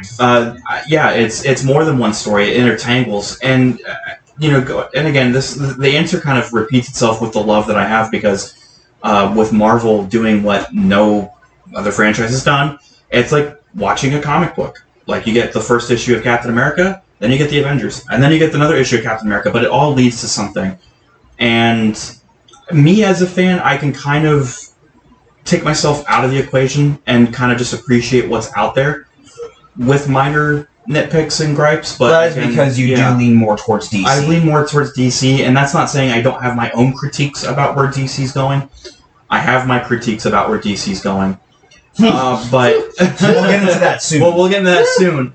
And I feel like, to everybody's point here, because I don't have a dog in the fight, that's why you kind of heard me stay silent on the most part. I watch all things what I can. Thor: Love and Thunder, I will watch on Disney Plus Day, September 8th, I believe. That's the lead into D23, because we are going to get more Marvel content. September 10th is the Marvel stuff. And if you guys... So it'll be either, I think it's like... So if... Was that Sunday? Saturday or Sunday? For which one? Marvel. I think it's for the Marvel stuff. Comment on the comments down below. Correct us. It's going to be Friday, September the 8th. Yeah, because Pinocchio comes out that day. Right. Yeah. So so if you guys want us to react to that like live, I wouldn't mind if we did something like that. But I mean, my dog in the fight, when it comes down to it, I mean, what pisses me off more is a casual fan, I should say, will sit there, argue, bitch, moan, and scream about why they didn't do a character right. When if you ask them to a very specific, well, how do you feel about the issue that they were introduced to translate? And they don't give you an answer. That's what that's what bothers me more than the toxic fandom, because I feel like every fandom has a toxicity to it. But that's kind of hard, because you can't expect everyone to want to read a comic book. No, right. There's some people that will still, like Dan is a proprietor of that. He'll love the MCU, he'll love the TV shows, but if you ask him to go read a comic book, it's going to be hard to convince him. No, and I agree. And it's not saying, like, it's not saying you disrespect me in a way that, that if you're going to want to learn it, great, I can sit there and teach you. But when you start being ignorant and you want to stop the conversation with, no, you're wrong, and leave it at that, that's where my problem becomes. That's where my problem is. Oh, yeah, no, I agree with you. And I can't, the moment that stuff happens, I can't talk to you. Yeah, I shut down. Where's your logic? Right, because I'll be hitting my head against the wall and still, like, I'll get nowhere with you. Right. Where, like, all I'm doing is getting a concussion. Right. I feel like I'd be slammed down to the mat. Honestly, at that point, I'd rather get my head legit down on the canvas with the wood, beaten, bloodied, before I argue with an ignorant fan about any kind of fandom, and in this case, the MCU. So, what I will argue, because I wanted to mention this, and I'm going to mention this real quick. To everybody who hates the Illuminati scene in Doctor Strange and the Multiverse of Madness, and they want to be pissy about what Reed Richards had said, first and foremost, all of you can go bite me. Because if you know anything about Reed Richards, if you know anything about Reed Richards, he is the dumbest, smartest guy in the universe, next to Tony Stark and Bruce Banner. Okay? That was classic Reed Richards. And, oh, by the way, he is arrogant as all hell.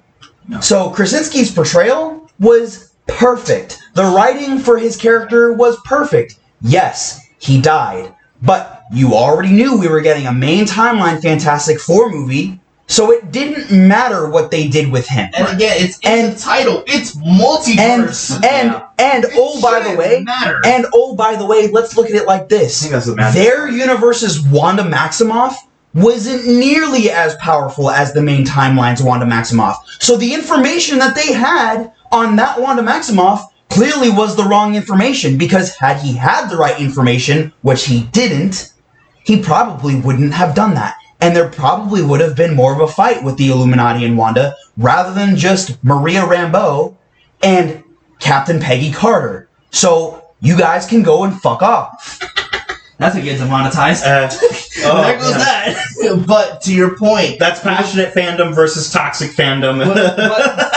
Do your research about Reed Richards. But to your point, it goes back to me about the Hulk. That is the MCU's portrayal. There is a lot of different portrayals on not only Hulk, but Wanda and the Scarlet Witch, and any other character. Just because we saw that one version on screen doesn't mean it's the end-all be-all of that character. Right. I mean, let's be completely fair. I think people forget about Japanese Spider-Man. And I mean, if they even know who that is, it was a Japanese Spider-Man. Yeah, I mean, people forget. But the point is, like, to your, the versions of. I actually have that as a topic. How people are stupid. It's a topic I wrote down. People are stupid. I hate people and their logic. I think. Come on, man. I think what it boils down to, though, like, God damn it, I think we need to have our own soundboard.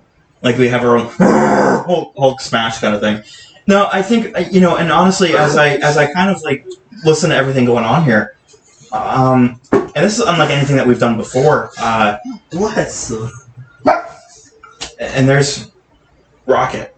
Pug Scruff McGruff. Where were you going with what you were saying? So my point was, what I was saying is, like, I'm interested in seeing where the MCU is going to go as far as what's going to happen. I also think from a marketable standpoint, Disney's doing a killer job doing marketing. Killer job. And that's always going to be brand 101 with Disney. And I feel like that is something that with the MCU, toxic fandom, passionate fandom, no matter how you slice it, if you get me to buy your t-shirt, I'm in. Buy the merch, by the way. I wouldn't say buy all of it. So there's so buy our merch. We're not going to get into politics, but I will specifically my merch. I will mention something that I've been seeing. I watch a lot of YouTube shorts and whatnot. And a lot of the videos that I get are stand-up comics, and there's a comic called his name is Andrew Schultz. Uh-huh. Cool guy. And he is hilarious. And one of the things that I had seen him say is he had asked the crowd, he's like, is anybody a fan of Joe Biden? Like, really? Is anybody a fan of Joe Biden? No one responded, right? And then he went on to say, like, Joe Biden, he doesn't have any merch. Like, Trump could move merch, right? Yeah. Trump moves merch, right? If you can't, like, nowadays, if you can't move merch, like, really, are you doing anything? Pretty much is what he was saying. Like, and, like, it was a hilarious clip. You guys need to find it and watch it. But, like, there's truth to that. Yes, yeah, and then Comics are very truthful. He kind of went off the rails a little bit and had mentioned that, like, he's like, that MAGA hat was, like, crazy, right? Flags. Because the hat is the last thing you put on for the day, right? Before you go out, right? Like, if you wore that, right? Like, you chose violence. Like, you don't give up. You know what I mean? Like, and that's what he was saying. That, like, but he kind of got off the rails with that. But it was still like, it was still true. Like, yo, he was saying, like, oh, he's wearing the MAGA hat. He doesn't give a fuck. Yeah. Like, that's what he was saying, right? But, like, there's truth to it. You need to be able to move merch, especially in America. Like, and merch is, again, goods and services are 100%. Right, and again, to take away the comedy side of it, again, you know how much merch Marvel has made, not only during the Infinity Saga, but now. A lot of people won't even think twice. Well, it's a buying merch. Honestly, it's a fashion statement, and this is someone that has been rocking this stuff since I was 3 years old. before it was cool. And let's keep that in the back of our mind. Which, on a segue, we're never ever going to talk politics on this podcast ever. That's the one time. That's the one time you get it. And I feel like the merch that comes out with Marvel, and this is coming from a toy collector. I collect action figures. It's a sense of keeping my childhood. It's keeping a sense of innocence in the world for me, because I will pick up an action figure more than I will a video game. And I know that's a topic of conversation when it comes down to it, like how do we stress relieve kind of thing. But the merchandise that Marvel has had, as far as everything goes, that's how you relieve stress. I mean, yeah. Oh God. I have to say though. As a hand gesture has been shaking up and down. There's a lot of merch out there, especially with Marvel nowadays. And I have to say, as much as I love it, as much as I love Marvel and stuff, I got to admit, like, some of the merch that they got is not great. No. Between toys and clothing, like, some of their shirts. This is more for our show. like We can get into the toys. some of their shirts that they're printing, they look like garbage. So like they have, but yeah, it's crap. Horrible. It's crap. They look like crap. It looks like someone took a homemade shirt maker and printed it on a plain black T-shirt. That's what it looks like. But just because I'm not wearing it doesn't mean they're not moving merch. And this is why I just wear logos on my shirt and not anything printed with action on it, because they fuck up the prints every single time. Is it safe to say, Dan, that you are a Marvel fanboy? Is it safe to say? If you don't, I will. Yes, 100%, yes. But it again, kind of goes back to when you asked about how do you guys feel about wrestling. It's the same kind of logic for me. If you're not going to sit there and hear me out, then I don't want to have a conversation with you, because I'm willing to put in the effort to hear you and listen to you and take your opinion for what it is, because I understand that everybody's going to have a different opinion than I will, right? Will I sit there and disagree with some of your opinions? Yes, because if I agreed with all of your opinions, there wouldn't be a conversation. Yeah. Or I know for me, as long as we can have a civil and logical conversation, then I'll talk to you. Yeah, I'm not going to scream at you. That's stupid. We're not children. Right. Again, it's like the conversation we had. Adults and people need to grow up. If we can disagree, cool. But it's yelling at people doesn't get you nowhere. Cursing up a storm doesn't get you nowhere. Yeah, and I can vouch for that one as well. Like, I hate when there's yelling and screaming. I was in a house filled with it. Yeah, and so was I. I still am. Yeah, and it's still very much an uncomfortable thing. So whatever you guys hear from us, like, this is the utmost, with our utmost heart and soul being poured into this. And if things do get heated on this podcast in later episodes, which will happen at some point, I'm sure, and we start to raise our voices, it's not us arguing or fighting with each other. It's just us, really getting into the conversation and being passionate about the conversation, because you'll hear by the end of the conversation that there is a middle that has been reached. And if there's not, guess what? We're grown-ups, and we move on to the next topic. John Campea had said this best. He says, you know what? If you like it, you'll talk about it. If you don't like it, you can negatively talk about it respectfully. Yeah. But just move the hell on. Yeah. Move on to the next thing that you guys like to talk about. And it's actually cool that you said that. I don't really watch him, but it's to the point, I think people forget how to give criticism versus flat out negative and hate and getting nowhere. So, I deal with that on a constant from all my friends about not just wrestling, but things in life. Just things in life. Movie. Yeah, and to segue from the light side of the comic book realm to, I guess, the joke of the century of the how people would see it is the DC universe, where it's much darker and it's much. I can sit here and tell you it's not all that bad. It's not that dark. I'll tell you what, it's more realistic than the Marvel the approach is different. The approach is different. Well, it needs to be, because if it was the same, it wouldn't be. Might as well be Marvel. Right. And might as well. Right. And the dog that I have in this fight is Marvel as a company has been able to crank out merch, but Batman, Superman alone, we're not even talking just full-fledged DC comics. Not even Justice League. It's they're still Superman. They are still flushing out merchandise. They're still flushing out, in my opinion, because I do watch all the animated features, which there's a lot more animated features out there from DC than there are live action. Great stuff. They have a lot of great animated stuff. Right. Animation has been Warner Brothers' bread and butter, where Marvel and Disney have learned the bread and butter of live action. So with the bread and butter of the Marvel Disney formula versus the Warner Brothers formula, 100%, my fandom is always going to be in animation. And if you ask me who my favorite Batman is of all time, it is not going to be Adam West, although I do love Adam West. It's not going to be Michael Keaton, although I do love Michael Keaton. It's not going to be Christian Bale. I can't say I love Christian Bale. I can respect Christian Bale's take on Batman because of the way he was written. I do love Ben Affleck, but it's not my favorite Batman. And I love Robert Pattinson's take on Batman, but it's not my favorite Batman. He's damn near close after this take. Kevin Conroy, who is the voice of Batman since the animated series, that take and just that overall animated series, that is Batman. That is the definition of, honestly, what DC could be. Because it wasn't when Bruce Timm, Paul Dini, Eric Radomski came out and said, let's do this animated project based on Batman, and they were given the green light from Warner Bros. Animation at the time, Jeanette McCurdy and Tom Rudker, who are the executive producers of that show and all things Warner Bros. Animation. They had said, and they'd done some of the most wonderful things with that. Like, they were the first animated series to get a live orchestra.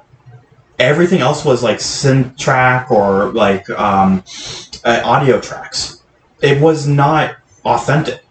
Batman animated series made it authentic. And then it spun to New Adventures of Batman, Batman Beyond, Superman the Animated Series, Justice League Unlimited, and it stopped at Justice League Unlimited. But look at all that time that was put in between. That's over 20 years of work, because that animation's still being seen today. Is that a lesson for DC to mirror with the Marvel formula, especially after the latest that we've heard from Warner Brothers Discovery?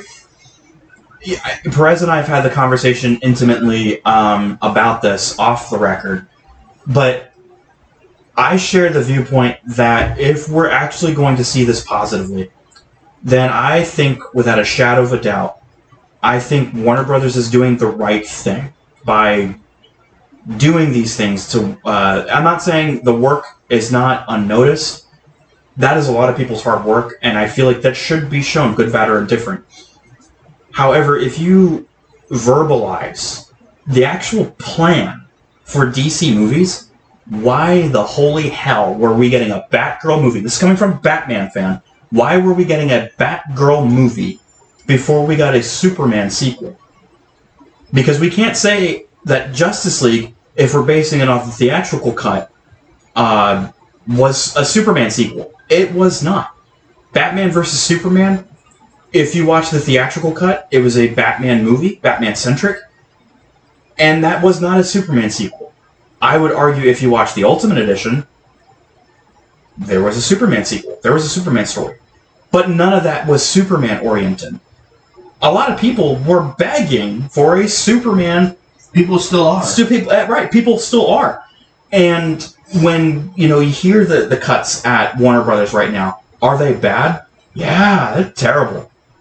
It makes the grass look greener at Marvel. Right? It does. It really does. And I feel like from that perspective, but the reality of it is, look at where Marvel's heading towards now, and look what fresh content is going to start coming from DC.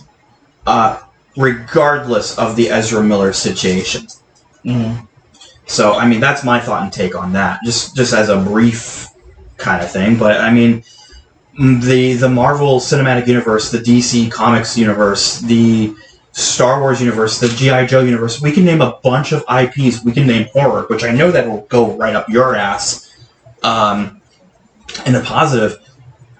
I think these are fandoms that we can all come to the table with and say that we all love, because A, they mean so near and dear, because a lot of the characters that we portray in the wrestling world, especially in our wrestling world, they stem from what we see. Yeah, Dan has said it earlier with his entrance. Like, I don't know, like, there's way more ways to show how much you love something, but even if something's so small that he took time out of his day to find each clip that meant something, that's got to show it. And, like, I think it also falls back to the people in charge of making these things. They have to really have a reality check.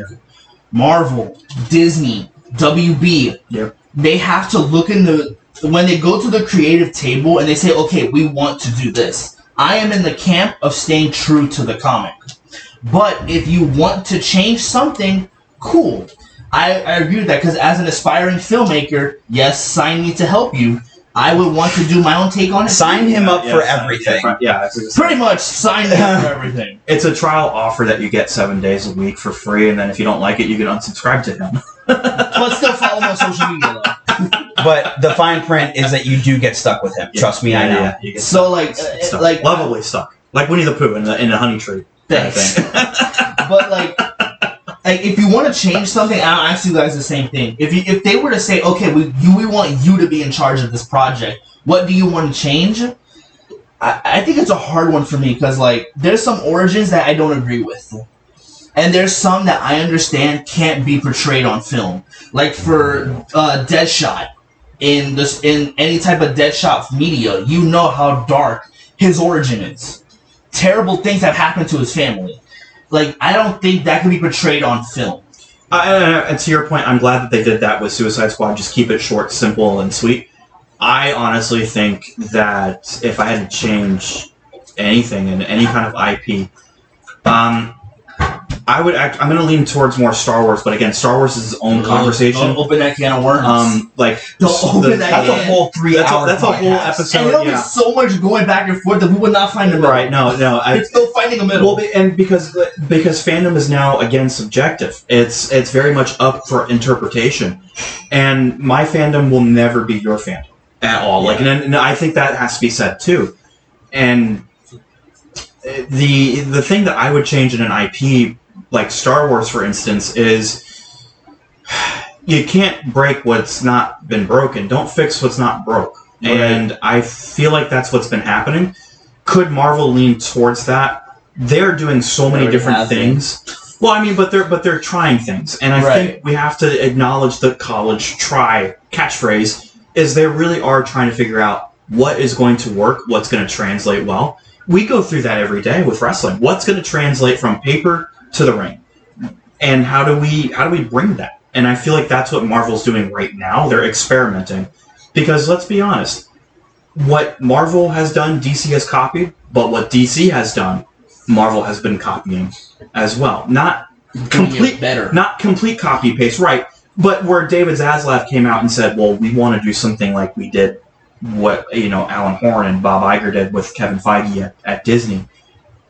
I don't think that's the right answer. I think there's a template, but how do you make it different? Because I don't want to see a Batman. I want to see a lighthearted Batman. Do not get me wrong. Robert Pattinson, and I said this to Dan, there was a moment where I cried, and it was not when Dan was like, is it when Alfred was getting hurt? I said, no. It was the moment where that monologue at the end, where Robert Pattinson had said, this is not the change that I wanted, but this is the change that needs to be had. And it was so hopeful. And I'm getting like goosebumped and teary-eyed thinking about it now. That is the Batman I know and love. Because that character, the character, for me, that is that character. That is Batman. That is Batman to a T. Where someone can sit there, and I know Danny can say this, I know that you can say this, Spider-Man. This was probably the best, Tom Holland Spider-Man in particular, this was probably the best adaptation, and we're still young enough to see, and I say young enough to, in our lifetime, that there are probably going to be more Spider-Man reboots. Let's be honest, there's going to be a reboot for a reboot. But in my lifetime, this Spider-Man had brought me back full-fledged, where I was losing my uttermost faith in the MCU. Spider-Man was the reason why I got back full force into the MCU. I think that, like, with No Way Home, and honestly, just like the Homecoming trilogy as a whole. Well, answer the question first. Like, what change, if you could, when it comes to translating from book to screen? Like, what would you think is the best change? I think for me, like, I do kind of agree in the sense that, like, the Hulk that we have is not the best iteration of what we could have been given. I do believe that is because of the film rights are still owned by Universal. But I think, make Hulk angry again. So in a sense of stay true to comic. Yeah. At some point we would have still gotten, like, Professor Hulk, which would have been fine.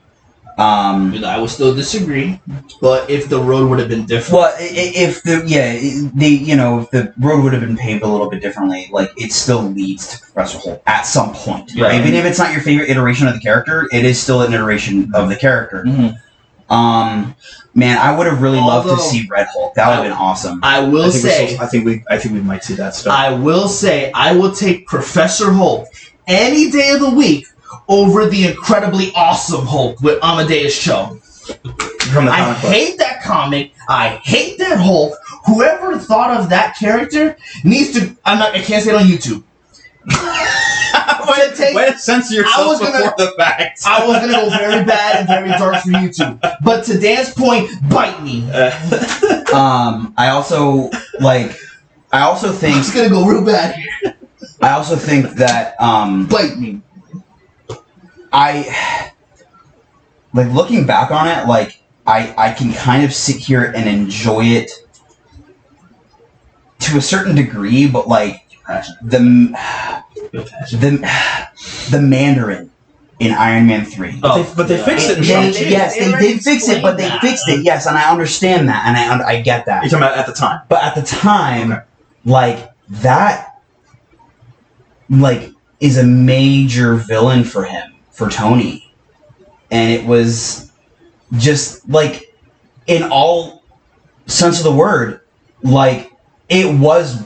I love Ben Kingsley. He's a phenomenal actor. He's probably one of the best. And he was hilarious in Shang-Chi and the Legend of the Ten Rings. And yes, that's how you fucking pronounce Shang-Chi. It's not Shang-Chi.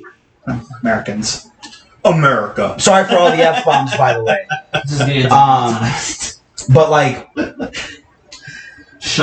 with all intents and purposes, the Mandarin was whitewashed in Iron Man 3. Like it was. And I think at the time when the movie came out, I would, if I could, I would go back in time and fix it, even with Shang-Chi coming out, which, by the way, is easily in my top 10 of MCU films. I think Shang-Chi was a beautifully written and shot film, and I think Simu Liu, who plays the character, has a very bright future ahead of him with the MCU. So if the road stays open, starts to get a little bit more smoother than what we've seen in the overall of Phase 4, but it was, along with No Way Home, obviously, was the second more solid film. You could look at it as the first because No Way Home did have a lot in there, and Shang-Chi was just a solo outing. But Wong was still in there, so you still had your crossover pretty much. But I think Eternals would have fared better as a show. I think the Eternals. That's what I would have changed. I'm sorry to cut you off, but I think that probably would be the biggest change for me. Would be Eternals as a show, because I go on record, 100% go on record. I am in the minority, and hate me if you want, but I actually really like that movie because it was so different. Because, and again, it goes back to the toxic fan base. They want, they want different, they want different, they want different. Marvel gives them different, and everybody hates it. But then when Marvel gives you something that you asked for, you still hate it. But I digress. That goes back to the even to that conversation. Point, who directed the movie? It was Chloe Zhao? It was Chloe Zhao. Chloe Zhao, pronounced, yeah. So Chloe Zhao has been on record and said, well, I like Zack Snyder. She did say that in an interview. Yes. I have already... when I say this, and people ask me, they go, well, how do you think of Eternals? I say, I've already seen this movie. They go, how? I say, watch Watchmen. Watch Watchmen. Because if you haven't seen Watchmen, it's literally beat for beat that movie. It pushed logic, it pushed bounds that no comic book film had ever seen, or book, I should say. And the way that movie was done, I'm sitting there in the theater and going, this is a very toned down Watchmen. Because Watchmen is rated R, but they got away with a lot more. All the themes that were in Eternals were the same in Watchmen, but even Watchmen on HBO had proven to be one of the best shows of HBO's history. One of the best. So the only difference between the Eternals and the Watchmen is whether it's the film or the HBO show or the graphic novel. It's a major difference. It is a major difference between the two of them, but it is only one. The Eternals are not known as well as The Watchmen is. Like, Watchmen was, like, at the time, was, like, it was huge, pretty much. Yeah. And then when they made the movie, it was even bigger. Yeah. And a lot of... I remember seeing the trailer for the movie when we had went to go see The Dark Knight in 2008, and we saw the trailer in IMAX. And that was probably the first time I'd seen the trailer for The Watchmen, and it was like, it looked way different than anything I'd ever seen before, and like but it was huge, and it was a big deal. Yeah. And like, the movie was a big deal, and when it came out, it was wildly loved by a lot of people. So I'm going to go on record here, because yes, I am a massive Batman fan. Watchmen was actually the second graphic novel and one of my top 5 favorite reads in DC, and I feel like it's done better than what the DC movies have put out so far. I would agree. Well, but at the time, they weren't trying to build. They weren't building a universe, and right. I feel like, and to a film credit, as far as like apples to oranges, because it is DC versus Marvel at its core. With this particular film, in my opinion at least, Watchmen did it better, but they were able to get away with more because that rated R, and it really wasn't like, oh, there was like a lot of sex in the, like, if you read what the actual book is doing, read it.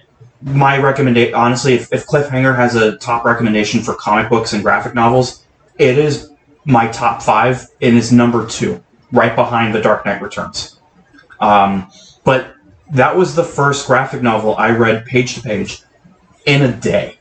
And I said, I gotta see this movie. I have to see this movie. With Eternals, when I saw it, I actually, to your point, Dan, I actually like it. I do like it. But for me, it was sitting there and rewatching the same thing. Just toned down. Just toned down from a different lens. Well, so, John Campea does, he goes to the pre-screenings a lot of the times and stuff like that, and, sometimes he'll take Robert and stuff. Invite us to one. Right, literally. Please. We'll fly out to, where are they at? San Diego or something like that, I think they're at. But, sometimes he'll take Robert, and I remember watching the out-of-theater reaction. He had taken Robert to see the Eternals, and he loves the comic of the Eternals. Loves it. They're great characters. And they are. But if you know them, right, and like I'll admit, I didn't know who the hell they were until the movie came out. Like a lot of people, right? It's the same thing. We said. Right, but the faith that Marvel had, and I can see where they're going with this. We didn't know jack diddly squat about the Guardians of the Galaxy, and that was one of the box office favorites. Oh, it was a hit. It was a hit. And even though Volume 2 wasn't as well, it was still a well-received movie, and a lot of people loved that movie as well, but it wasn't as well-received as Volume 1. But again, everyone still loved Volume 2. And now the Guardians is a household name. And they have their own ride, not only in Disneyland, California, and right? their own video game. Their own video game. 2 video games. And they have 2. And now it opened up in May in Florida at Disney World. They have the Cosmic Rewind Guardians of the Galaxy ride, which has been one of the best rides. Everyone that I've talked to who have been on it love it. They've been on it like 2, 3, 4, 5, whatever, how many times. I worked with somebody who's been on it 10 times. I've not been on it once. I would love to go on it, but I think, but going back to, what would I have changed? I think the number one thing that I would have changed the most would be making Eternals a TV show, because there is just so many characters in that show, or in that movie, that give it more time to flesh out. Right, give it more time to flesh out the characters. Give it more time to, their backstories. Why are they here? There was a lot of flashback scenes in the film. It did dabble with flashbacks and after the events of Endgame, of course, because gotta catch up to speed, of course, right? I think turn it into a show. have a few episodes that are just one long flashback scene, right? And every other. Right, and then kind of go, and they have you have your big spectacle fights, you have your very dramatic moments with these characters, and there's a moment in the film where Fastos, he consistently tries to save humanity, and then at one point they show a flashback of him breaking down. I forgot the time. I think it was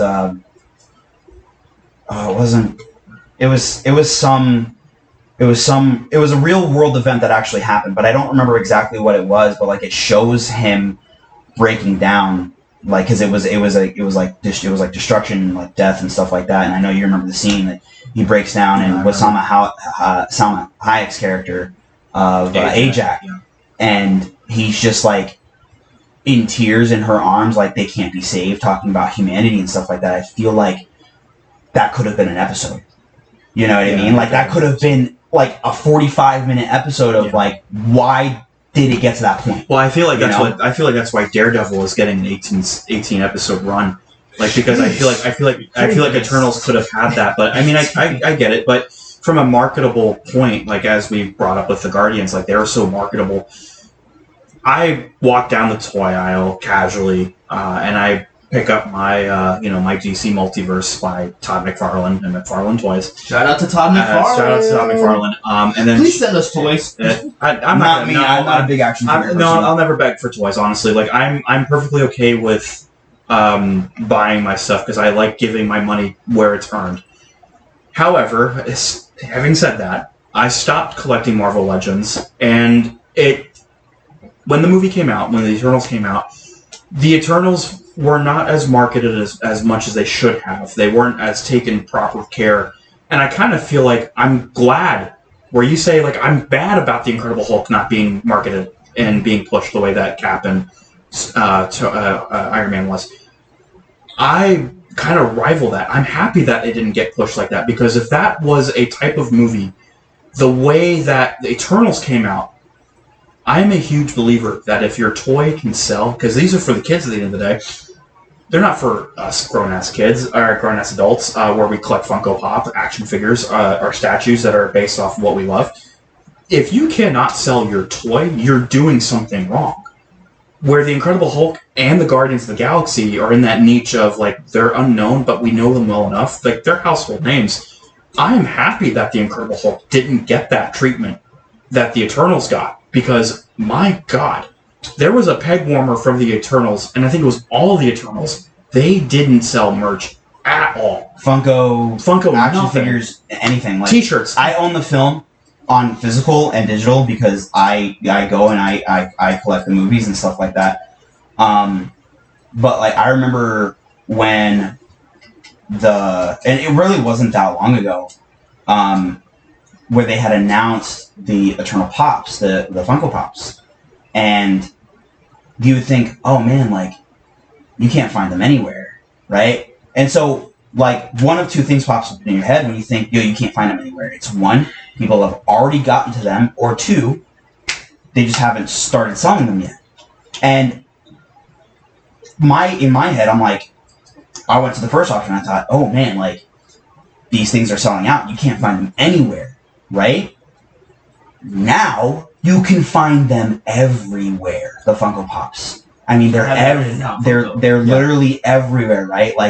They're still the movie's been out for almost a year, right? It's almost a year old. We're in August. It came out in November of 21, and it still can't sell anything. You can still find their Marvel Legends everywhere, and these guys know, I don't collect action figures, and I had between me and my spouse, we had a bunch of Funko Pops that we've dumbed down our collection drastically because one, we got way out of hand and just buying just to buy, but there was a Funko Pop that I had bought from the Eternals, and it was Druid. because I think he's probably one of the more underrated characters in that movie to begin with, and I love the portrayal that he had of that character. But like, I bought that Funko Pop, and like 2 months later, I turned around and sold it because it was just taking space, and like it just wasn't worth anything. And it wasn't worth anything on my shelf. Like, to me, it's just a piece of plastic. I know these guys view it differently than I do, of course. And I know there's a lot of people out there who view it way differently than I do. Tread this line very carefully. What you say?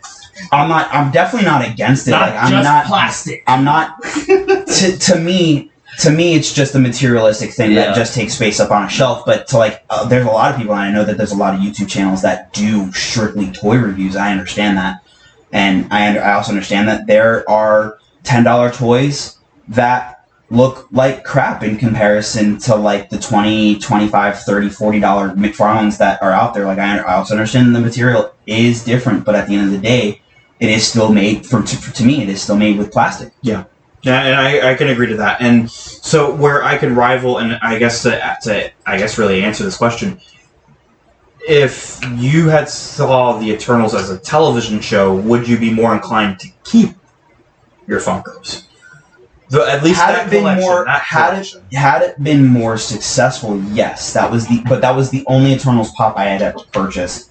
Everything else, you didn't get the whole. No, not at all. Not at all. I only ever got Druig, and I sold him, like I said. But yeah, I think maybe I would have been more inclined to keep him and more inclined to purchase the rest of them. I mean, I hated what they did with Sprite in the movie, man. Like, she pissed me off. I love the actress. She did an amazing job at portraying the character. But like, they made the character so whiny and so emotional, and I understand that like she's in a 1,000 million however old she is in like a child-sized body, and I get that, and she can't live life the way that like the others can. But like, why did you have to make her Tinkerbell? Right? Like, you haven't seen the movie, right, Joel?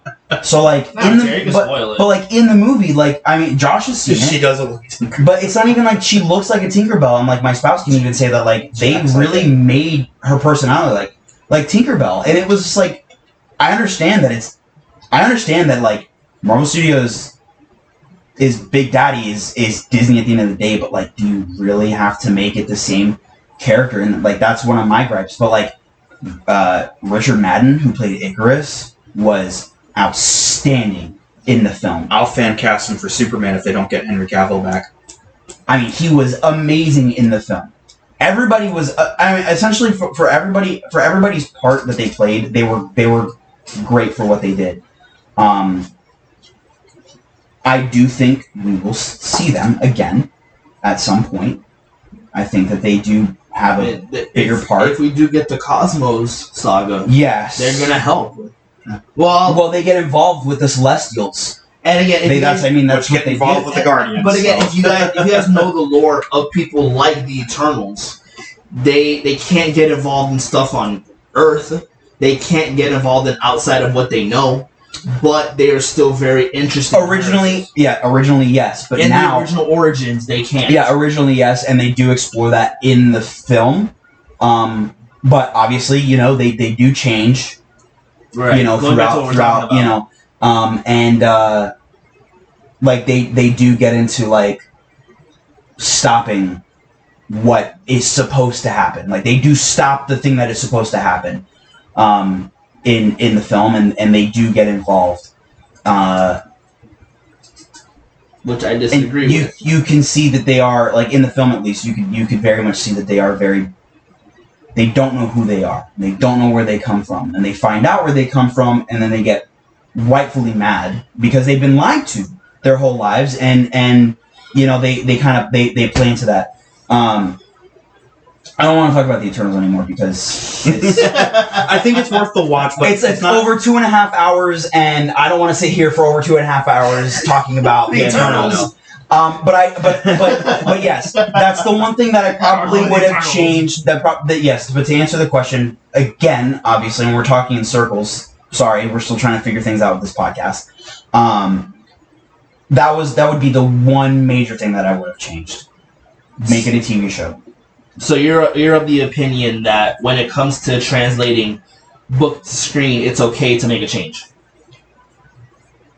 As long as the change makes sense, yes. Yeah. So I think like if it doesn't make any sense, but like if it does, yeah. So if it doesn't make any sense, then don't do it. Yeah. But like if it makes sense, do it. Again, I think that is a universal problem. But you know, I think like if it makes sense, if it's warranted, right, make the change. Well, and I think it kind of goes back to what happened with let's say the whitewashing that the Mandarin went through in Iron Man 3. I feel like if we're going to do character changes... Well, it's also the Ancient Ones. Kevin Feige admitted that too. Right. There's a lot... I mean, obviously there's a lot of news outlets saying, well, we don't need this, we don't need that. Like, I'm a fan of diversity if diversity makes sense for the writing of that character and if it's not going to be shoved down anybody's throat. Because there's a difference between getting your point across and then trying to get your point across. There's two definitions right there. That's very, very mainstream, and there's very, very radical. Where I feel like that could be a potential problem down the road is why is there not this, and why is there this? And because we're already hearing that narrative now, if translatable from panel to screen, like if it's subtle changes, because I had no mind that Commissioner Gordon, played by Jeffrey Wright, was a black actor. He played the part as Jim Gordon. He was great. He was great, and I heavily appreciated that. And that's fine. Now, what does that mean for mainstream characters like Captain America and like from the Falcon point? Like, because he just took on this moniker of being now he's the main hero. As long as it fits, right? Because that's all that matters. And in the comic books as well, it does kind of translate. I just kind of want the Can writing... we say as long as the shield fits?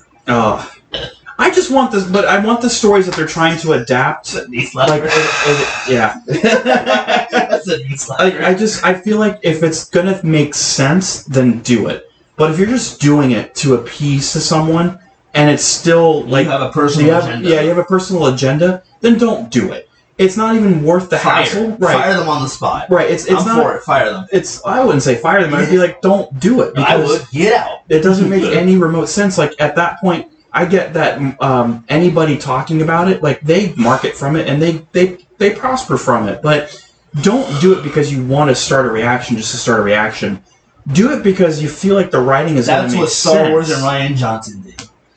Did it to spark a reaction? Oh boy, here we go. Again, we're not getting into Star Wars. We're not getting into Star Wars. But that's the equivalent. You just said that's the equivalent. Yeah. Make it make sense. Yeah, and I say that all the time. Make it make sense. But I also go on record, and even though we're not going to talk about Star Wars, Last Jedi was an amazing film, and again, everyone can go back. We're giving it's not canon. I feel like we're Last doing Jedi's not canon. We're doing sprinkles of a Star Wars theme episode. I feel like that's what we're doing. But we can all agree we hate Star Wars.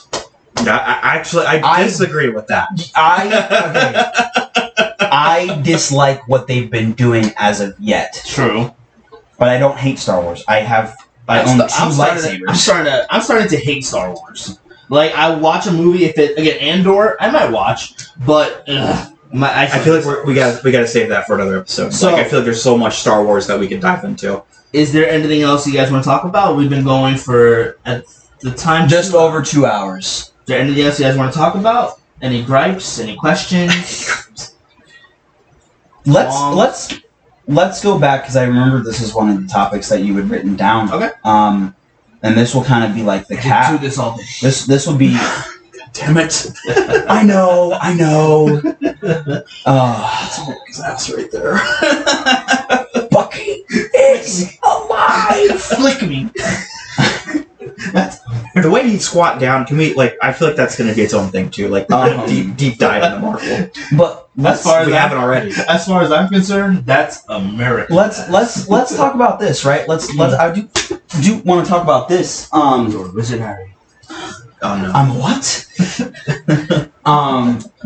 But like I think what we should talk about, and we wanted to do this for such a long time, and we had talked about it a little while ago, of revamping not just the podcast, but also revamping the behind the character as well. And I think that this is also kind of a really good platform to do it with. We will at some point be doing also video podcasts as well. We're still trying to find our footing with the revamp right now. But I think this is kind of like the perfect opportunity, because like the behind the characters that we do have, it's only 2 of them, and it's the behind the character of Spike and it's behind the character of the Archangel. And now the Spike, aka me, is known as Danny Barnes, and Archangel now is known as Zion Phoenix. So like really, let's, like, as well as we know each other, like let's actually get to know each other more of why we do what we do and how we do it, and like what got us kind of into that. Like things change, you know. The last behind the character was, I don't know, 5-6 years ago, whatever it was. You know, we're completely different people now. And like so let's get. I mean, let's start with what is I feel like you haven't talked enough, Josh. Which I was on going to get to on this podcast. I'm gonna feed off of you guys. What is your hopes, or what is your intentions, or what do you want to do with this channel, whether it's wrestling content, a podcast, whatever the case may be? Because again, you guys know my stance. I'm upset with where we are as a company. Sure. I'm upset with what we have done, and there's a lot of things I want us to do. If not, you guys already know I'm gonna branch off. So, cliffhanger, Josh, what do you want, or what do you want from this episode, or what do you want with this? So I think we're doing it now. I think we're changing the platform. I think we have to acknowledge that that there are things that make us come to the table. We need a culture shock. And there are things that don't work. There are things that do work, but I gotta be fair. I see a lot of people do it all the time, where the phrase that kayfabe is dead is very much true, because now you look at The Undertaker. He's out of character, and I get it. He's been doing it for 20 years, but now he's finally breaking that wall. Can I just say something real quick, though, like kind of piggybacking off of that? The WWE Hall of Fame, everyone wants to say, oh, well, kayfabe's dead. Bro, let's be real here. Kayfabe has been dead since the first WWE Hall of Fame.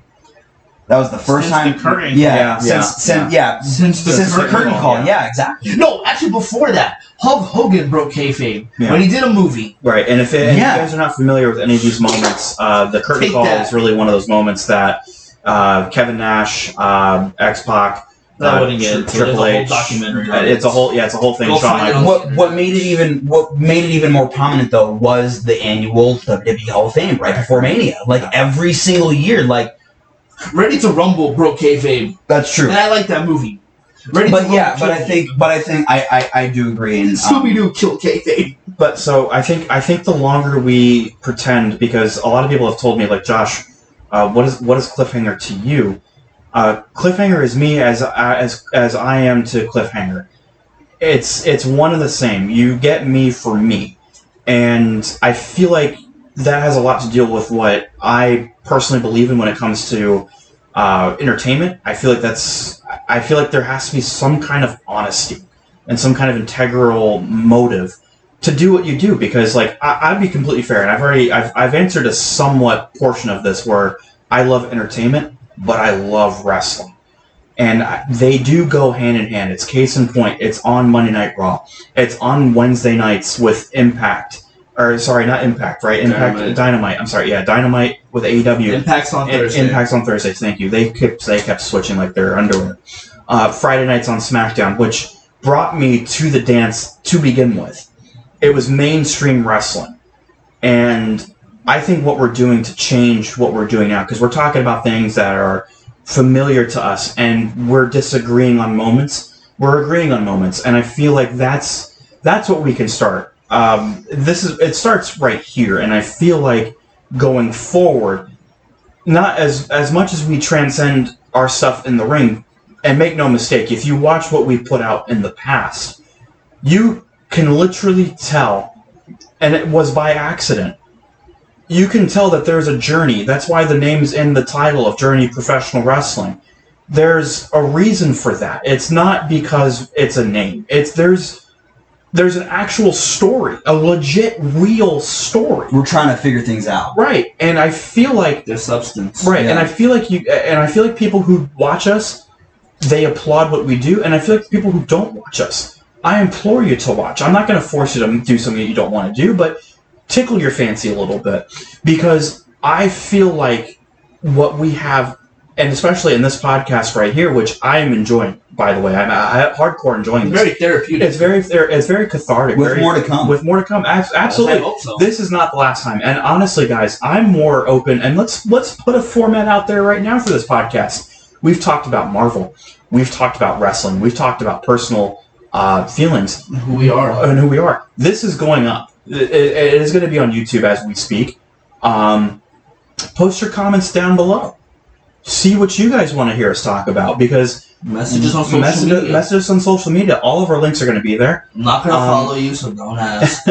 But however, like, I feel like on a very real note, like what you're asking me, this is what we're doing now, and this is probably the best way of doing it, because again, there's different avenues. Like, we all love movies, but we all love different movies. We all love music. We all love music, but we love different kinds of music. We love television, but we love different kinds. And the list is so on and so forth. And I feel like that's what's going to bring us to the table. I feel like you guys listening at home, or when we start doing the visual podcasts to go with this, you guys are going to find yourselves in a way that it's what Christian Harloff had said, and I just watched this. He's like, well, just because there's a demographic for it doesn't mean you're not listening to it. And I feel like that's what's going to hit our stride. If we're going to ask about that, we're doing the change. I feel like we're doing it now. And let it be known, JPW is open for business. 100%. If there's anybody listening to this podcast that wants to book us for a show, that wants to train us, that wants to work with us, fly us out places. I don't like to fly, but I'll think about it. If you guys want to work with us on any level, we have a company email. We have social medias. Yeah. If you see us in person, if you know who we are, we're open. Yeah. So JPW is open for business. Everything is in the description. Yeah. So, I mean, we learned a little bit about Josh. What about you? What about you, Joel? What do you want out of this? Who are you, Just some a-hole on the internet. Fair enough. Just some a-hole you see on the street. Fair enough. Like you mentioned earlier, I'm a hard person to impress. If you come to me with a feeling, with a doubt, with an intention, you better make it known within the first 5 to 10 minutes. Don't sit there and humble me. There's nothing you can tell me that's going to humble me. Yeah. A thank you for what? Well, it's like what they taught us in school. Yeah. With writing. You have to be able to get your audience's attention within that, first paragraph. And if you don't, I don't want to talk to you. If you can't, in a paragraph, really, you talk for what, 3 seconds? That's a fucking paragraph in, when we actually speak out loud. I'll take it a step further. One word. It should be the first. A letter, okay. Yeah, it should be. Honestly, it should be the first word. It needs to be gripping. Yeah, and your the body language will, and obviously you guys are hearing this at home, and I'm very firm. I'm the type of person that can read through your text messages, because I love writing, and there is a percentage of people out there who can see what you're writing and feel what you're writing based on who you are at the end of the day. So I feel like that's a big part too. Yeah, so again, in a sense, turn me on. Get me rock solid. Yeah. Do something, say something, show me something. Yeah. If you're going to sit there and say, man, I really like you because you're this, and that, I don't want to hear that. What do you want from me? Yeah. What do you want me to say to you? Because again, to me, you cannot offer me anything. You cannot tell me anything. You cannot promise me anything. You need to really, really get into the nitty-gritty of what's going to make me tick. Sell you on the project. Yeah. That's basically what it boils down to, is like sell you on the project. Yeah. Don't sit here and tell me what you see. I don't care what you see. What do you want? What if you're going to tell me a movie, what is it about, why you're doing it, who is involved? Yeah. Don't sit there. Again, it's like going back to the Hulk. If I wake up tomorrow and Marvel sends me a personal message, say, hey, we're going to give you everything about you want with the Hulk. But if you want, let us contact you and you can help us do it. No. One, I appreciate that. Two, you already hurt me. You cannot sit there and tell me you're going to make everything okay now. Can't do that now. You have to see it to believe it at that point. You got to move on. Yeah. You've already broke my heart. Move on. You gotta move on. You gotta move on. I think we're gonna have some MCU tracks. But like, as far as I go, I agree with both points, especially at this point. Like, why is it gonna work? Make it work. Don't tell me, show me. Don't tell me, show me. And like, as a person who wants to make movies down the road in his lifetime. And I'm actually going to have a question because I actually want to know if you guys know the answer. What is the one cardinal rule of movie making? Tell me. You show, don't tell. If I'm making a movie, a TV show, an adult film, because I actually do want to say that out loud, an adult film, I'm going to show you, not tell you. Like, if I'm going to write a movie about Dan's life, and I sat down with him for hours and I heard him barking down my ear about his life. In the first 10 minutes, I need to show who he is. Not tell you in a monologue. Like, Dan was such a good person, man. He was so funny. He was so stupid. Again, in that first 5 minutes of opening credit, I'm going to tell a stupid joke that he could do.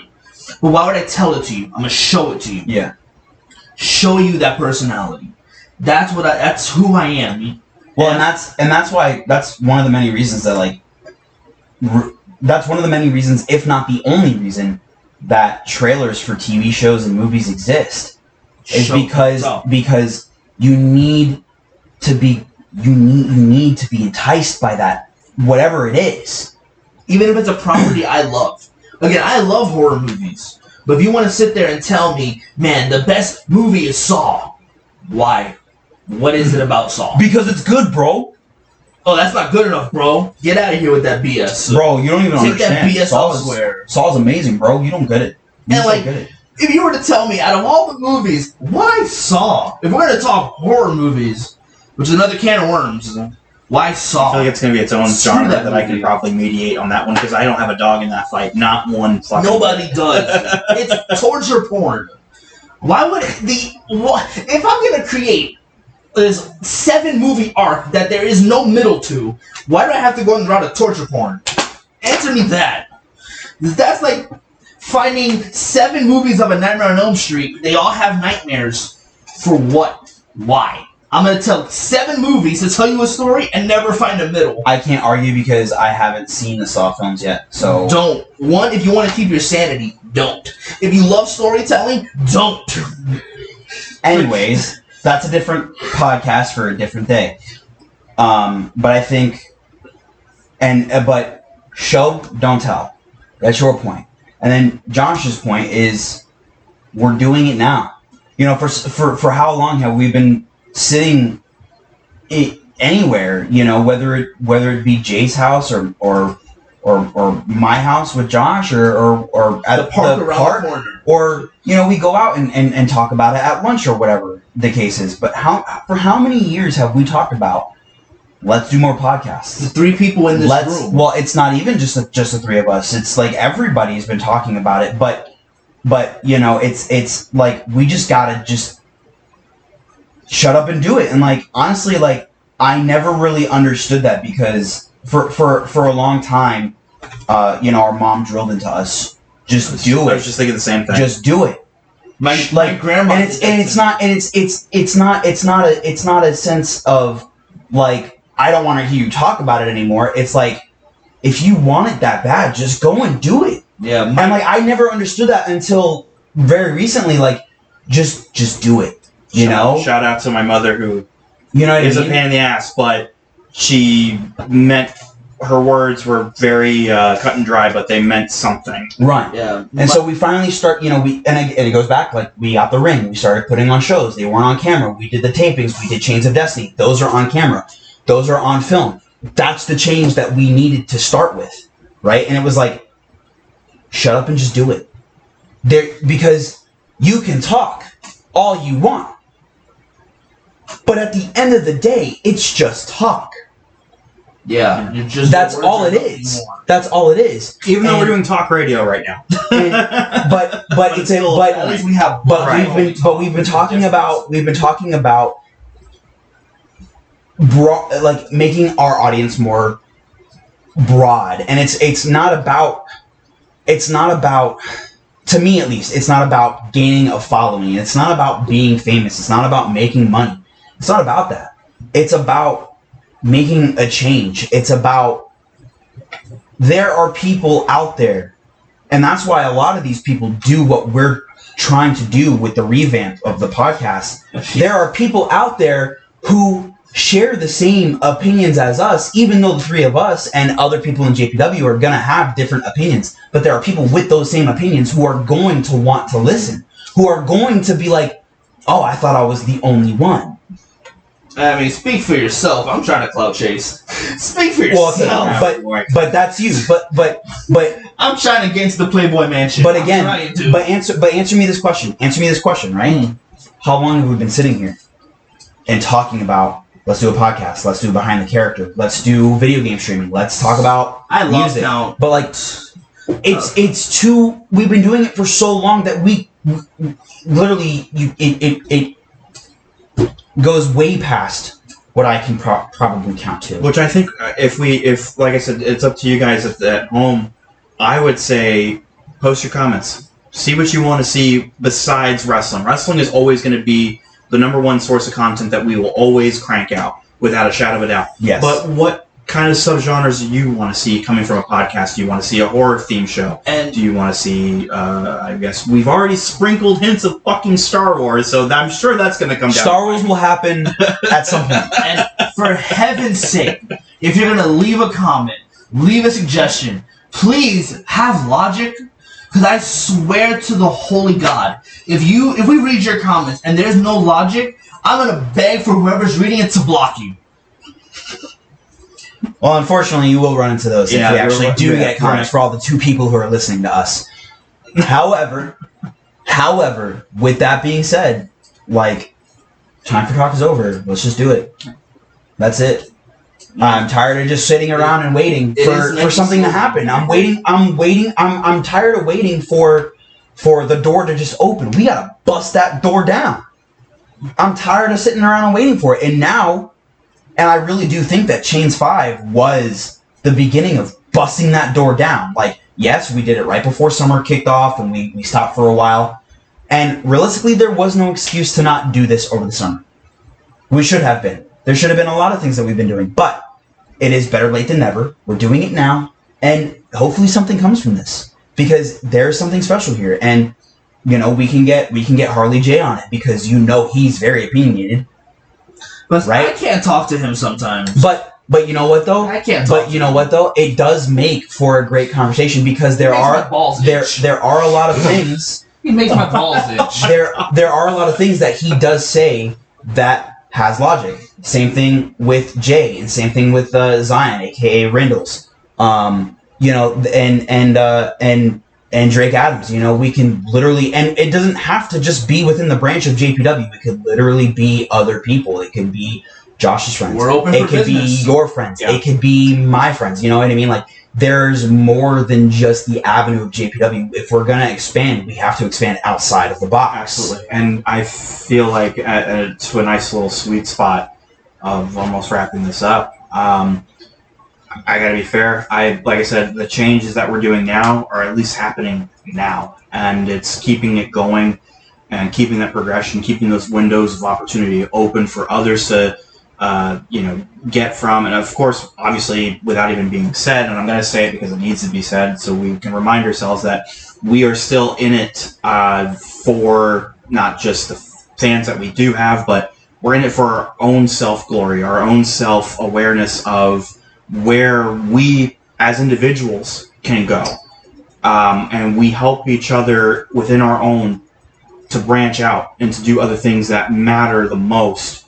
And for us, wrestling, not just JPW, wrestling matters. It always has. And it's the glue that's always going to keep us together. So I think with all of that being said, hopefully more than just 2 people will listen to this, and we can get some real foundation, and they're gonna, hopefully people will want to see more of this, and audio or visual representation. Maybe somewhere down the line we can start doing reactions to the DC stuff or the Marvel stuff. Or Josh isn't big on horror by any means necessary, but I can host that show. Maybe we can get him to react to something that's horror related, or I'm not a video game guy. I'm not a gamer by any means necessary either. But hey, maybe someone like Joel can get me to play a video game and react to it, or whatever.